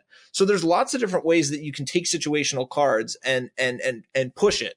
Now, if I'm a Rakdos aggro, I'm going to need all my cards to work most of the time. And I'm not going to want to have like a Shatter or whatever type of situational card it happens to be, because the risk is higher. The cost of having a dead card is higher when you need more of your cards to be efficient when you're beat down, you know? Mm-hmm. Or like I said, with like Prying Eyes, like I'll even put maybe a Disenchant in my main deck, Exposed to Daylight. If I have 2 or 3 Prying Eyes and I can just choose to pitch it when it's bad, that's actually not as bad. Right. No, that's good. Yeah, that's really good stuff. Jonathan says, hi, Owen and Marshall. Something of a personal question for both of you. The Magic Pro scene and coverage of it has changed dramatically and seemingly will continue to change. Yet you both have made careers in this game. Does the potential for change outside of your control create stress? Does it make long-term planning difficult? If so, how do you deal with it? For me, I imagine many other listeners, the struggle to find security inside changing industries is something to which we relate. Any thoughts are appreciated. What do you think about that? I completely agree that there's crazy added stress. Magic is changing all the time, and it's not always changing in a way that is the best for me or that I think is the best for everyone. That said, they keep changing Magic, and it keeps exploding in popularity. Every single time someone touches a Magic card, they break a record. Magic is the best game ever! And people are finally starting to realize it, and I'm so excited for that. Yeah, and I have a lot of faith in that as well. That's kind of the core of it, because as you mentioned, Jonathan, there have been a lot of changes and there's many more to come, and it has created a lot of stress for me. I think of it in 2 ways, though. On one hand, yes, it is stressful and I don't like it. And I wish that these things were decided more ahead of time, or, that I was included in more of it or whatever. But on the other hand, I have to take some personal responsibility as well, because I've chosen this career. And, some people think that I'm like an employee for Wizards of the Coast, and I'm not. I'm a contractor, and I serve at their will. If they decide that they don't want to use me for anything, they can say, thanks, we had a good run, and we're going to move in a different direction. And I have nothing. Right. And so what that means is that I have to have, in my mind, I have to have more pans on the stove or whatever, right? Like I need to have multiple fires going that I can switch my focus to if I need to. And I can't, and I've never put myself in a position where I was all in on one Magic thing, right? I mean, I'm pretty all in on this podcast, I'm not going to lie, but that's kind of my core. But I have the coverage stuff. I do videos for Channel Fireball, right? I write articles. I, do as many things as I can, basically, because that's just the nature of being on your own. And it does feel bad to have no safety net. And you have to really take extra strides to make sure that, I can live as an adult and have insurance and save some money and, be a functioning adult. And hitching your wagon in a contractor fashion to some corporation is generally a pretty risky proposition. But there's only one that you can do that for Magic. And for me, it's worth it. But yeah, it is stressful. It just straight up is. All these big changes, I got to find out about all this stuff at the same time that everybody else did. I watched the announcement at the Video Game Awards or the Game Awards or whatever they're called. And I'm just like, well, that'll probably affect me greatly. And, you just sort of sit there and wait and hope that the good news happens. But going back to what you said, Owen, you kind of have faith in the game, right? I mean, I've seen it grow so much even since I've been involved with it. And, I still have faith that like when I go to a pre-release and I see people doing their first pre-release, they're just amazed by this, and they get it. And they're just like, wow. And this game is so sticky and so deep that you can actually retain people for years and years and years. And as long as that keeps happening, I just have to have faith that the entities that are behind it are going to find a way to, to show it on the air, that I can help with that and kind of let me do what I want to do, which is, I want to bring the game to as many people as I can. And I want to make the game accessible to as many people as I can. And, one of the best ways I have to do that is this. And the other one is, of course, doing the coverage, so hopefully you and I, Owen, get to both keep doing what we love for a long time. And that's what I'm hoping to. I'll tell you one more thing. I was all in on Magic 5 years ago. And when the prize for betting on Magic and winning was much smaller, I bet everything I had that Magic would succeed.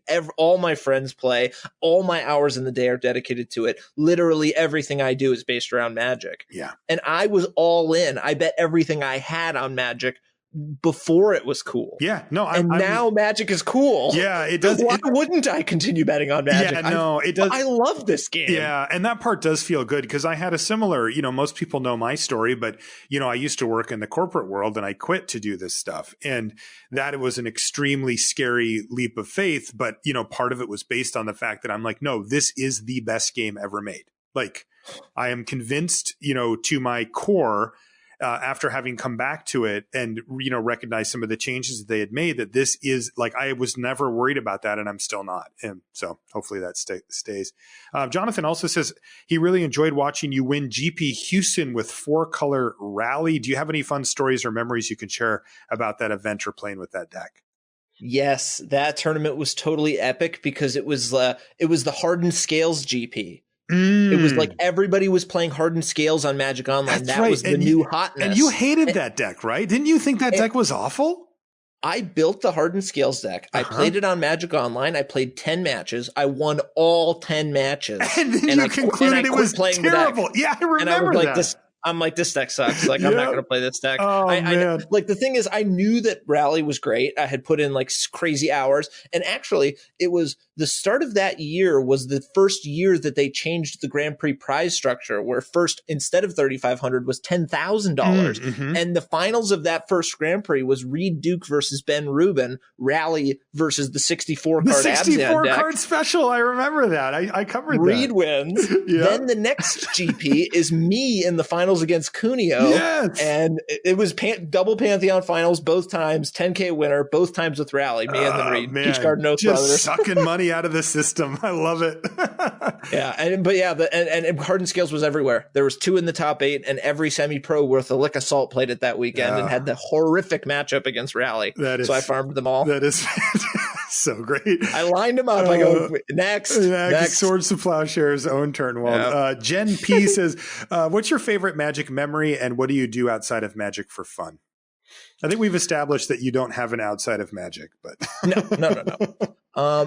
I've been saying that my favorite Magic memory is Pro Tour Portland getting 8th place on tiebreakers. And the reason that I thought that one was super epic was that my previous first Pro Tour top 8, I had made like this awful mistake and years had gone by from that result to my next good result. So it was really like, did I get lucky or was it just, am I really that good or am I really good enough? You know what I mean? That's the kind of feeling that I had. A little bit of vindication.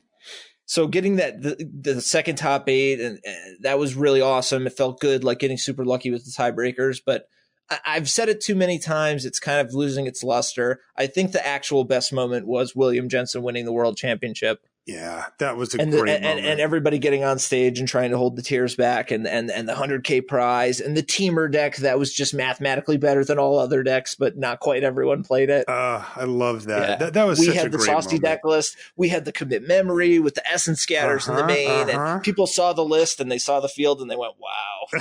These guys really did it. Yep. I remember how hard you guys. I remember how hard you guys worked as well. Leading up to that tournament. I don't think I've ever seen a group of Magic players put in the time and effort. I mean, you guys were testing a month out from that, and it was 10 hours a day every day. And I was checking in with Huey and you guys every once in a while, and it was just bloodshot eyes. And we're still going. And then I got to call that match as well, which was a really exciting one between Javier. It was epic. They used the audio from that match. My call, by the way, of that on a very famous popular podcast that NPR puts out called Planet Money. Ooh. Yeah. Somebody told me, they're like, hey, you were on Planet Money. I'm like, I really wasn't on Planet Money. And they're like, no, they used one of your clips or whatever. I'm like, oh, that's great. I'm listed as like unidentified person number 8 in the transcript. So taste it, world.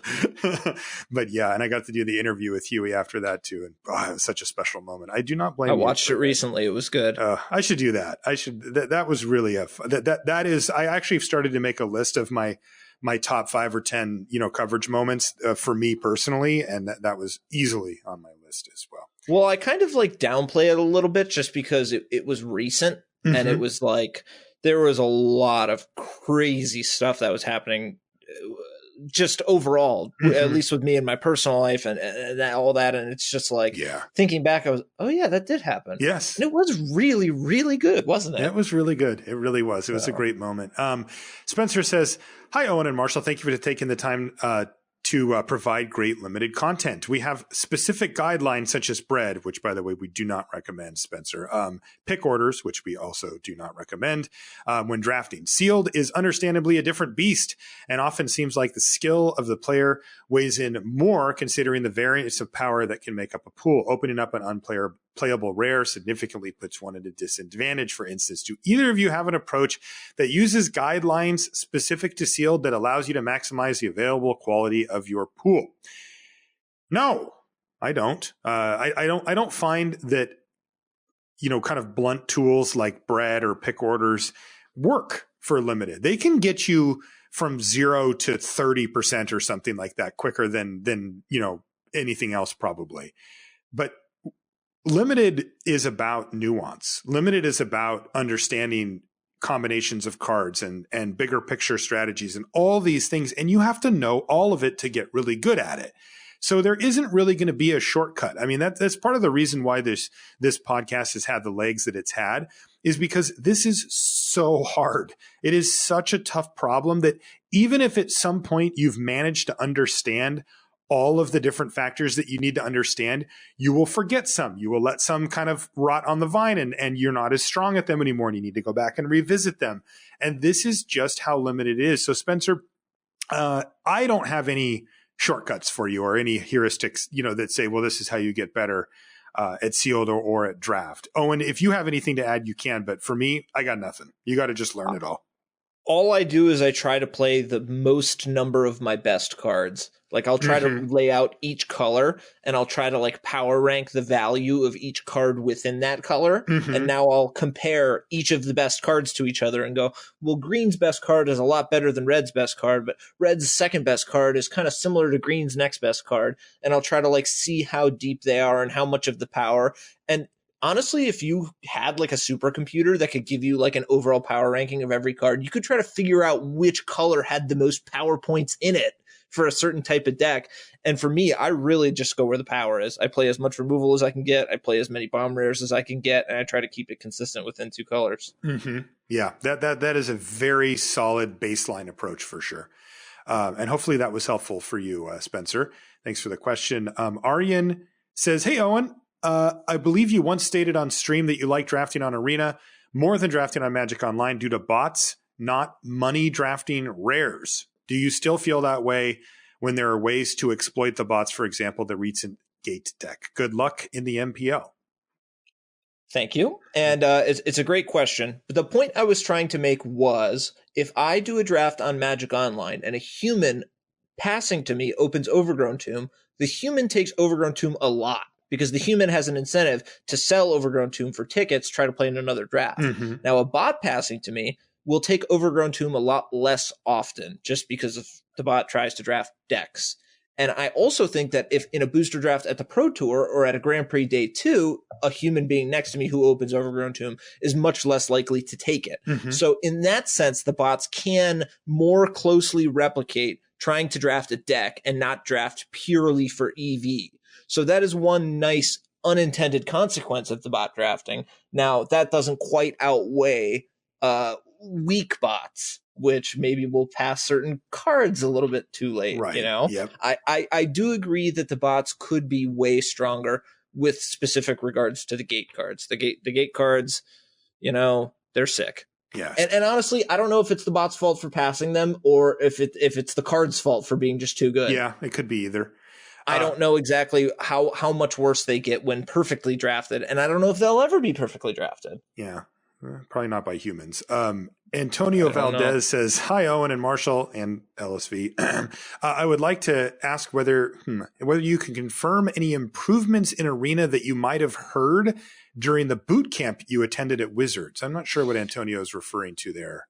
Well, I was at Renton, Washington, Wizards of the Coast headquarters. And this kind of goes back a little bit to our question of like, how do you feel about Magic right now? Basically, that question was, do the new announcements stress you out? And we both agreed that yes, they are very stressful. Mm-hmm. But I was at Renton. I met people from play design, from arena developers, from every aspect of Magic, and they are brilliant. They are absolute geniuses. They have incredible people. Each new person that I met, I was more and more impressed by, and they were riding them hard. They do hard work there. Oh, yeah. So, I mean, just it's a combination of factors. I unintendedly study trends of Twitch. I watch so much Twitch that I happen to randomly remember a lot of the viewer numbers from certain events and people and accounts, etc., etc.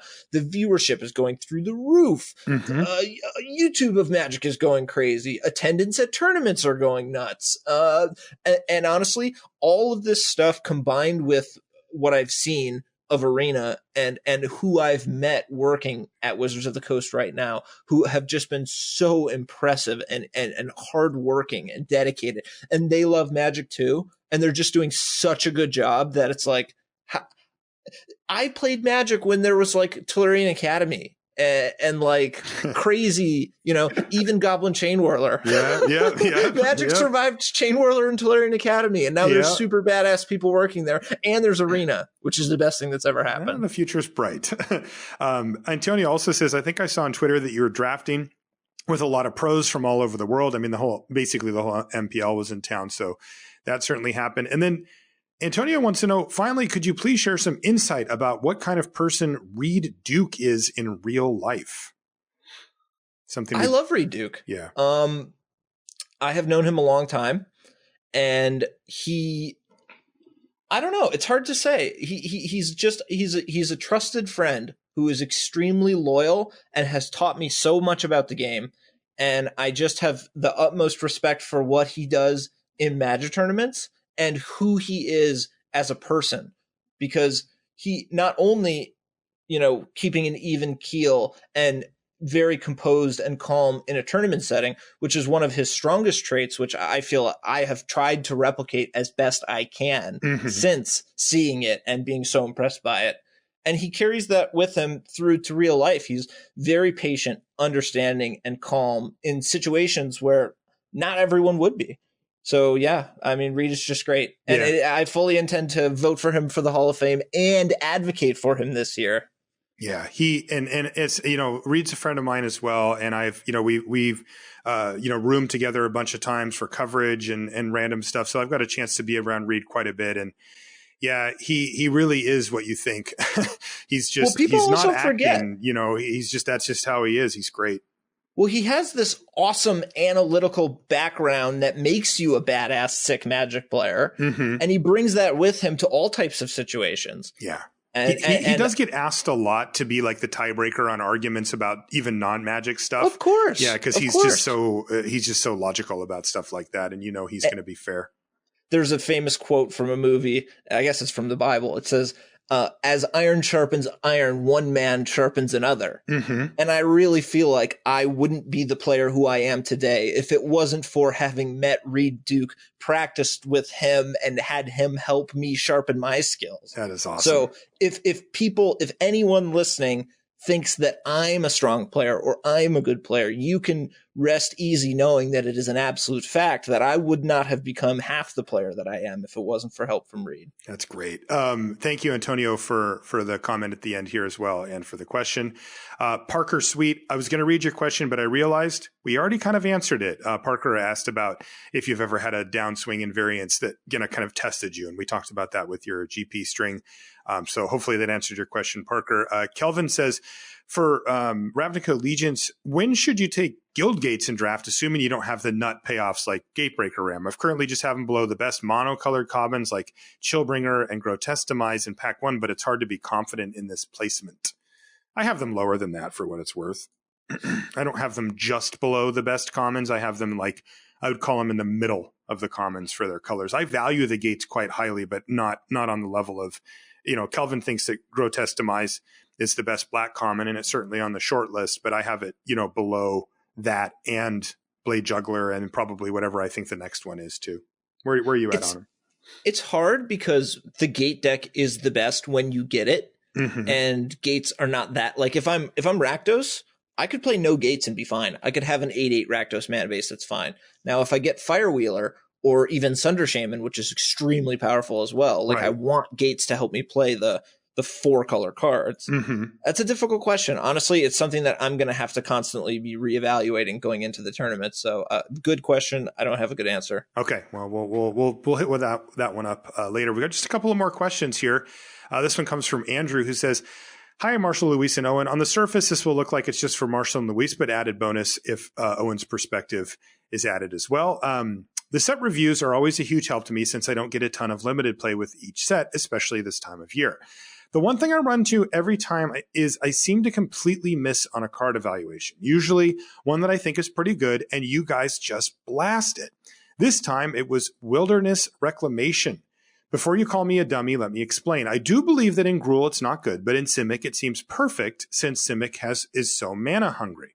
Being able to tap out to get creatures, especially with Adapt Out, and then getting that mana right back to keep answers open or threat of activation seems like a no-brainer to me. What am I missing, or am I just living in magical fantasy Christmas land? I tend to do that when building for my other format, EDH. Sorry if this is too long. Thanks for all you do." No problem, Andrew. And this is truly getting into the nitty-gritty on how difficult card evaluation can be.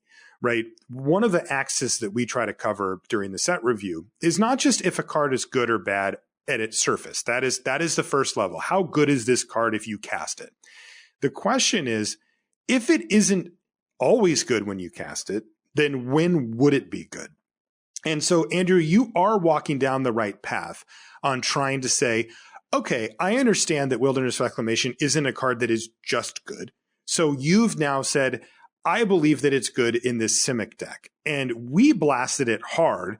And I still stand by that, by the way. Luis tried it out on They didn't his just stream, say that it was good in Simic. They said that it was perfect. Right. And that's... Which I do not agree. Hyperbole, please. Perfect is like a game-winning card. Yes. Doubling your mana is not winning the game. And it's only doubling your mana, for instance. Exactly. So this is the part where, Andrew, you've split from where our evaluation is. And one of the ways that I think that you can do this, by the way, is what I mentioned earlier, which is replace it with a replacement level or even slightly below replacement level common in its color with a similar or same mana cost. So the Axebane Beast, I mentioned substituting in a card for the Sylvan Brushstrider earlier, something like that, where it's not one of the, it's not fair if you sub it in for like Zagana or something, right? But How about Island? Yeah, there you go. And look, if you start getting to that point, you have your answer, right? If I have so much Adapt, I would rather have Island than Wilderness Reclamation. As would I. And I feel very strongly about it. I feel that Wilderness Reclamation, even in situations where it does something, which it doesn't always do, is still not worth the card. Because what I've found from my experience is that even in the Simic deck, it's not about how quickly you can adapt. It's that you can. Right? If you have the Sauroform hybrid and you reach your 6th mana, you will adapt it when given the chance to do so.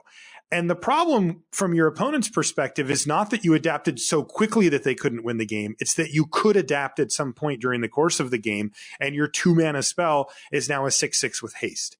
And that's the crux of what these decks do. The other thing, of course, that you can use is quadrant theory. You can put this in the quadrants and you can say, when is it good? When is it bad? And the most important quadrant is when you're behind. That's the one that comes up the most often, when you have to mulligan to 5, when you miss a land drop and have to discard, when you find yourself in a position where you need something that affects the board to help you get back into play, like, say, a 3/4 Axebane Beast. If you have this card in your hand, it is horrendous. It is so bad when you're behind, it's virtually unplayable, and it's expensive. It costs 4 mana. And yes, I know a lot of people say, well, it's not really 4 mana because you get the mana right back. But Owen, you pointed out very critically that it only works for things that you can do at instant speed or cards that are instants. And that is a major restriction. So no, you do not get your 4 mana right back necessarily.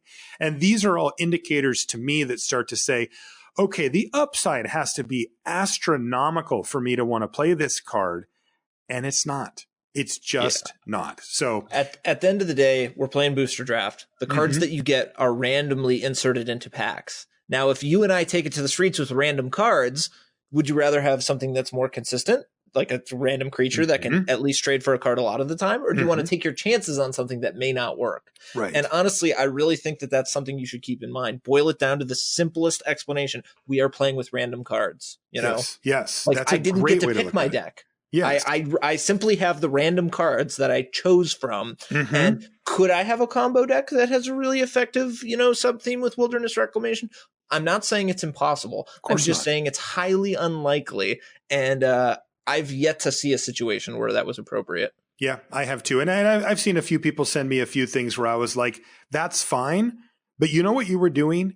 You were winning this game without that. It's just you won a turn or two earlier because of it. And, you know, maybe that had a minor impact on your win percentage. But like I said, I would swap it out for almost anything comparable, even down to a basic land. So keep that in mind. You've got the tools, Andrew, to look at this. And it can be tricky to do. But I mean, hey, this is why we have a podcast. This is why I write articles. This is why I bring Owen on to talk about this stuff. Because it's not easy, right? If this was easy, it would be boring and nobody would listen to the set review. And they do. One of the strengths that good players have is knowing how to manage things when they go poorly. Is putting the blinders on and playing tough and not giving up, and how to maximize your chances of winning. And that means playing with cards that are good in all types of situations. Yes. And you know, we know that there are build around cards that don't do anything on their own that are worth it to put in your deck, but you know, you have to do those on a case by case basis. Carter says, "Hi Marshall, Luis, and Owen. I just qualified for my first Pro Tour, Mythic Championship London. Wow, congratulations, Carter. And I was wondering what to expect. In what ways does it differ from a large event such as a GP? I'll let you handle this one, Owen. I mean, I've been to a bunch of PTs, but I never played in one. So there you go. Well, day one of a Grand Prix is not professional rules level enforcement. Day two is. And for a Pro Tour, both days are professional rules level enforcement. Or in your case, all 3 days, but. that has happened before. But yeah, the Pro Tour is a unique and awesome environment in my experience. And there's just a level of calmness and mutual respect among the competitors because everyone had to reach a certain level of skill and excellence and frankly, like opportunity. I mean, I was going to call it luck, but everybody has now the opportunity to play in this huge tournament with the cool prizes and the prestige, et cetera, et cetera. So I don't think that I don't have to prepare you mentally or give you any kind of like warning or anything like that. But the Pro Tour is awesome. And I've seen a lot of these guys a million times and there's not that same level of, what's the word I'm looking for? Sharksmanship that you might see at like a PTQ, or maybe that you might see at like a local in-store tournament if you get the wrong unfriendly, unsporting player. Do you understand what I mean? Totally. And I've seen that many, many times. It's interesting that it actually gets more intense the lower you go. And then yeah, there's like a bell curve because like if you go to F&M, it's not like that. Pre-releases aren't like that. Local PPTQs is starting to ramp up. RPTQs are kind of the heart of the sharksmanship. And then as you go to like GPs and up to the Pro Tour, it kind of trails back off again. It's very strange. Yeah, tournaments are very interesting because especially with the Pro Tour, it's a very international crowd. Yes. I have played countless matches against people who do not speak one word of English, and being able to properly communicate a board state or a play or I've had to pantomime one hand on top of the other and pointing to different cards to explain what the stack looks like to someone who does not speak the same language as me. Right. So both like being prepared with how to be respectful and also how to be clear, communicative, and all these things in an environment where, you know, that might be foreign to you. Yeah. And so keep that in mind for sure, Carter, and let us know how it goes. Congratulations again for qualifying for the Mythic Championship in London. I'll say it sounds scary, but it's really not. And unless, of course, you sit across from Owen, in which case it's then scary. You better be scared. Yep. Grayson says, "Hi, guys. I love the show, and I have a question I've been eager to ask. How do you appraise the value of mill cards when you aren't playing a mill strategy? As an example, Wall of Lost Thoughts mills 4 cards. The info you gather by milling 4 cards has some non-zero value, right? And there's a non-zero percentage of milling a key card into their graveyard. For example, is it correct to think that Wall of Lost Thoughts has a 4 out of 40 or a 10% chance to put a player's bomb into their graveyard? This could just be a bad thing, of course, if the format has graveyard synergies such as Jumpstart. I've been playing Limited for many years, and I've always believed that mill is basically irrelevant unless the format has a viable mill archetype. Lately, however, I've started to reconsider this opinion. How do you appraise mill effects on cards? Grayson, it's interesting. It's actually a little bit unintuitive. Your original thought was closer to the one that you're ending up on here. You have to remember that while there is a 10% chance that you mill your opponent's bomb, there is an equal chance that you mill the 4 cards that were sitting on top of the bomb and that they draw the bomb as a result. So the net result of that is nothing. You don't consider that a chance to mill a bomb, and you don't consider it a chance to not. That's equal. It's roughly considered as if you picked up their deck and shuffled it or something. It has no meaningful effect on that. But the point that you brought up about the graveyard stuff, how does that match up with the positive point that you brought up about seeing cards from their deck? And the answer is almost always not in your favor. It rounds to 0. You get some information about your opponent's deck, but also now they get information about what's remaining in their deck. So they get the ability to more effectively play to their outs.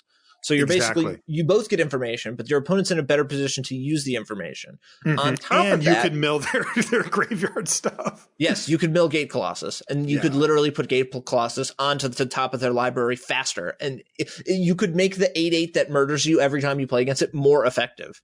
So random mill is drawback in this format and in most formats. And in most formats. So you should consider it as such. You could mill a rare, or you could mill them to a rare. That's all equal. But the information is negative, and the card availability that you provide the opponent, because the graveyard can often be a resource. So it's a drawback for me. It is. And this is unintuitive to the human brain, because most people, if you go to like an F&M, and let's just say I played a card that said mill you for 4, like blue, mill you for 4 sorcery. Most players would squirm. They would feel like, oh no, like I'm losing these cards, right? Even though the game actions that just happened actually significantly improved their chance of winning the game, because I took a card from my hand and I ripped it up, and it did nothing to affect anything meaningful in the game. But still, most players will feel like you're actually getting ahead by milling them, even though unless you mill that last card, and it doesn't actually matter. I mean, I'm not saying it's always bad. You can get matchups where mill is really effective. Like if you know they don't have a Gate Colossus, or if they're like a slow deck and the game's generally going to go long, mill can be good. Yeah. But on balance, it's generally bad. Right. And, I had a deck with multiple thought collapses, and I thought, if I end up in a control mirror, these 6 cards I'm going to end up milling are going to be very relevant. So yes, great point, Owen. We should mention that is, it can even be a win condition in those cases. But generally speaking, when you're speaking more philosophically about mill, it's actually just bad for you. Tread lightly. Yes. In fact, it may even be correct to mill yourself in many situations. So don't forget that option if it's available to you. Last question comes from James, who says, hi guys, I know it's been a minute since Owen was on the show last, and it's good to hear from him again. My question is, with Ryan having done the set review recently, we had Ryan come on to do the rares review because Luis lost his voice, by the way. He says, it makes me wonder, is there a chance we'll see another ORAT guest set review on some unknown date in the future? Yeah, I would be more than willing to do it. Yeah, from my perspective, just have to find a good time for it. Yeah, from my perspective, I would have Owen on basically any time. You're one of my favorite guests, Owen, to have on the show, and I think you bring your A game every time. And I know that people learn a lot from having you come on the show. Also, your communication method is really great. You're very concise. You're very direct. There's no like. Our listeners don't have to guess at what you're saying, right? They don't have to go, well, is this some theory thing that I'm supposed to understand? Now. yeah, now that you've been trained, yeah. But anyway, yeah, absolutely, James. You'll hear Owen on the show again at some point, and if Luis has a conflict when it comes to a set review or whatever, Owen's on my short list of people I would tap in, absolutely. So yeah. Could definitely happen. All right, that's going to do it. Those are all of our questions from our patrons. I want to say thank you to the patrons, by the way, for sending in those questions. They never let us down. It's just, I used to just try to come up with all the questions myself. And a few times I threw it to the patrons to say, well, maybe they have a few they could add, you know, and it turns out they're just better at coming up with questions than I am. And so I'll do some type of set topic at the onset and then say, here you go, because their stuff is just really fantastic. And I really want to say thank you. If you are a patron, I'll put, when we have a guest who we're going to be taking questions for, I'll put a thread up in the Patreon feed that's accessible only to patrons there. And that's just one of the ways that, you know, you get kind of a bonus for supporting the show like that, is that you get to have the floor to ask some of the best players in the world, like Owen and our other guests, questions. So thank you again for that. Owen, before we go, I did want to talk about your stream a little bit. I want you to tell us the details on it, which I'll also put in the show notes, but also what can people expect? You know, what should they look forward to from your stream? All right. Well, shameless plug time. If you want to find me, I'm on Twitch at Owen T Magic. And if you find me on Twitter, I'm Owen Turtenwald. And I play Magic. Right now, I only do 1 day a week. I usually do Monday for 10 hours. I start at 9 a.m. Pacific time actually 11 a.m. to 9 is usually what I do. But I'm going to play all types of formats. Lately, I've just only been doing draft. I've been trying to do as much draft as I can so that I can get like a decent collection base so I can move forward into standard and then play a little bit more standard for the Mythic Championship in Cleveland. After that, my focus will be on duo standard, which is the double best of one format that we only briefly touched on. But I'm very excited to play. But yeah, in the year 2019, I am contractually obligated to streaming 400 hours of Twitch TV. So that's insane. If you want to see ONT Magic on Twitch TV, there's going to be quite a bit of it this year. Okay, that's great. And where can people find any of your other stuff? You writing any articles? Or I'm not currently writing articles. Doing videos or anything? Or? I'm not producing videos either. So right now, my Magic content is limited to limited resources and streaming on Twitch. All right. So just the best for you is what you're saying.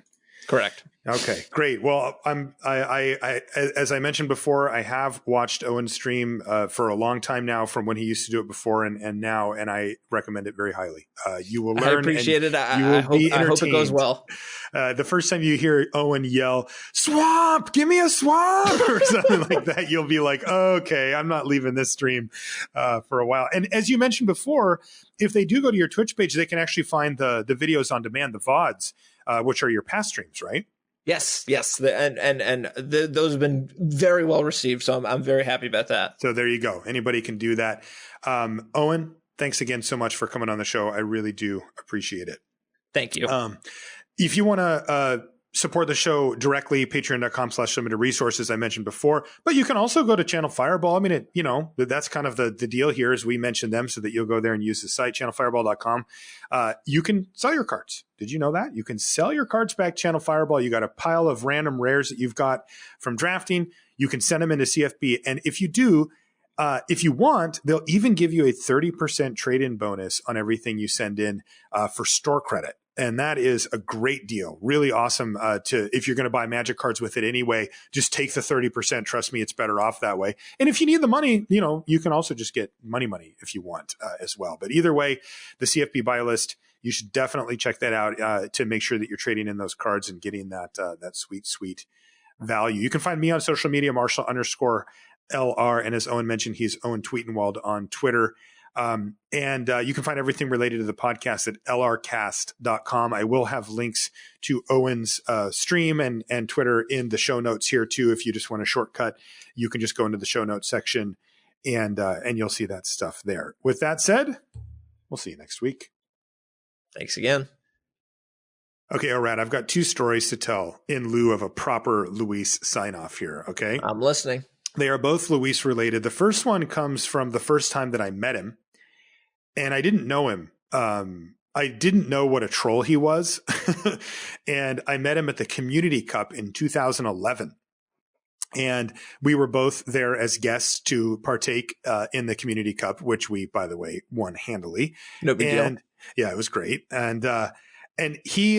So we needed to make some constructed decks. So we were sitting in the hotel lobby, and him and Bing Luke were brainstorming the decks. They were 2 of the better players on the team, and of course, I had no idea. So they're talking, and so Luis goes, hey, Marshall, I want to know what you think of my deck. I'm like, well, I mean, I'll take a look, sure.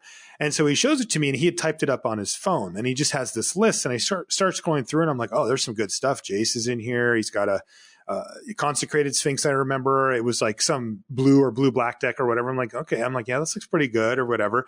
And I'm kind of thumbing through it. I look over, and he's kind of giving me this look like he's clever or something, like something's funny or something's going on.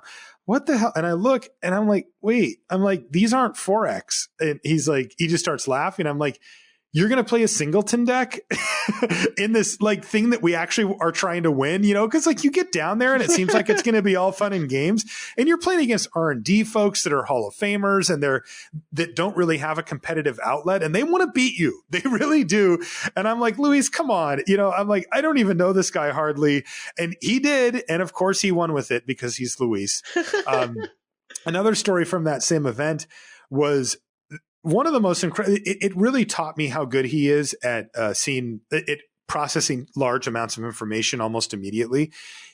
We were playing against them in what would become Modern. It was called Modern then, but it was before there had ever been a tournament for it. So they were still figuring out what they even wanted to do with it. And they gave us, it was pretty close to no ban list Modern. My deck had Jace the Mind Sculptor. It had Stoneforge Mystic in it. And Luis was playing elves. It was Luis just created the ban list. They gave him Modern no ban list, and he made all the most busted decks, and they went, thank you, Luis, we will ban all your decks. That's exactly what happened. Honestly, all the good cards from all of our decks just got banned, and then after the first couple of major events, they made another sweep with some of the cheaper stuff, and then it was like, here's Modern. They're like, well, we have LSV in-house for a couple of days. Well, why not have him just create a new format? Yeah, and it was a perfectly insane. balanced ban list one day later. Right. And at one point, so we were playing, 4 of us playing matches simultaneously on Magic Online. And Luis is going from computer to computer, telling us, when we needed help, telling us what to do, while comboing off with elves. Now, he did win the Pro Tour with elves, so, he knows the deck. But that deck is not easy. Like, you have to do a whole bunch of actions to, untap a thing, bounce a thing, do a thing, give this thing, whatever.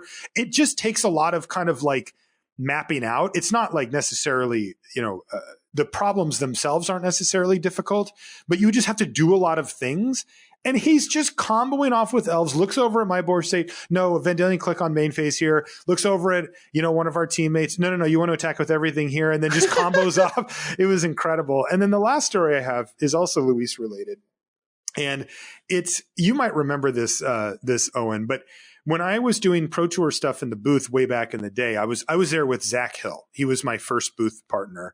And he's a Pro Tour top 8 competitor, and he used to work in R&D, and he's moved on from Magic somewhat since then. But, he was with me. He was my color commentator in the booth.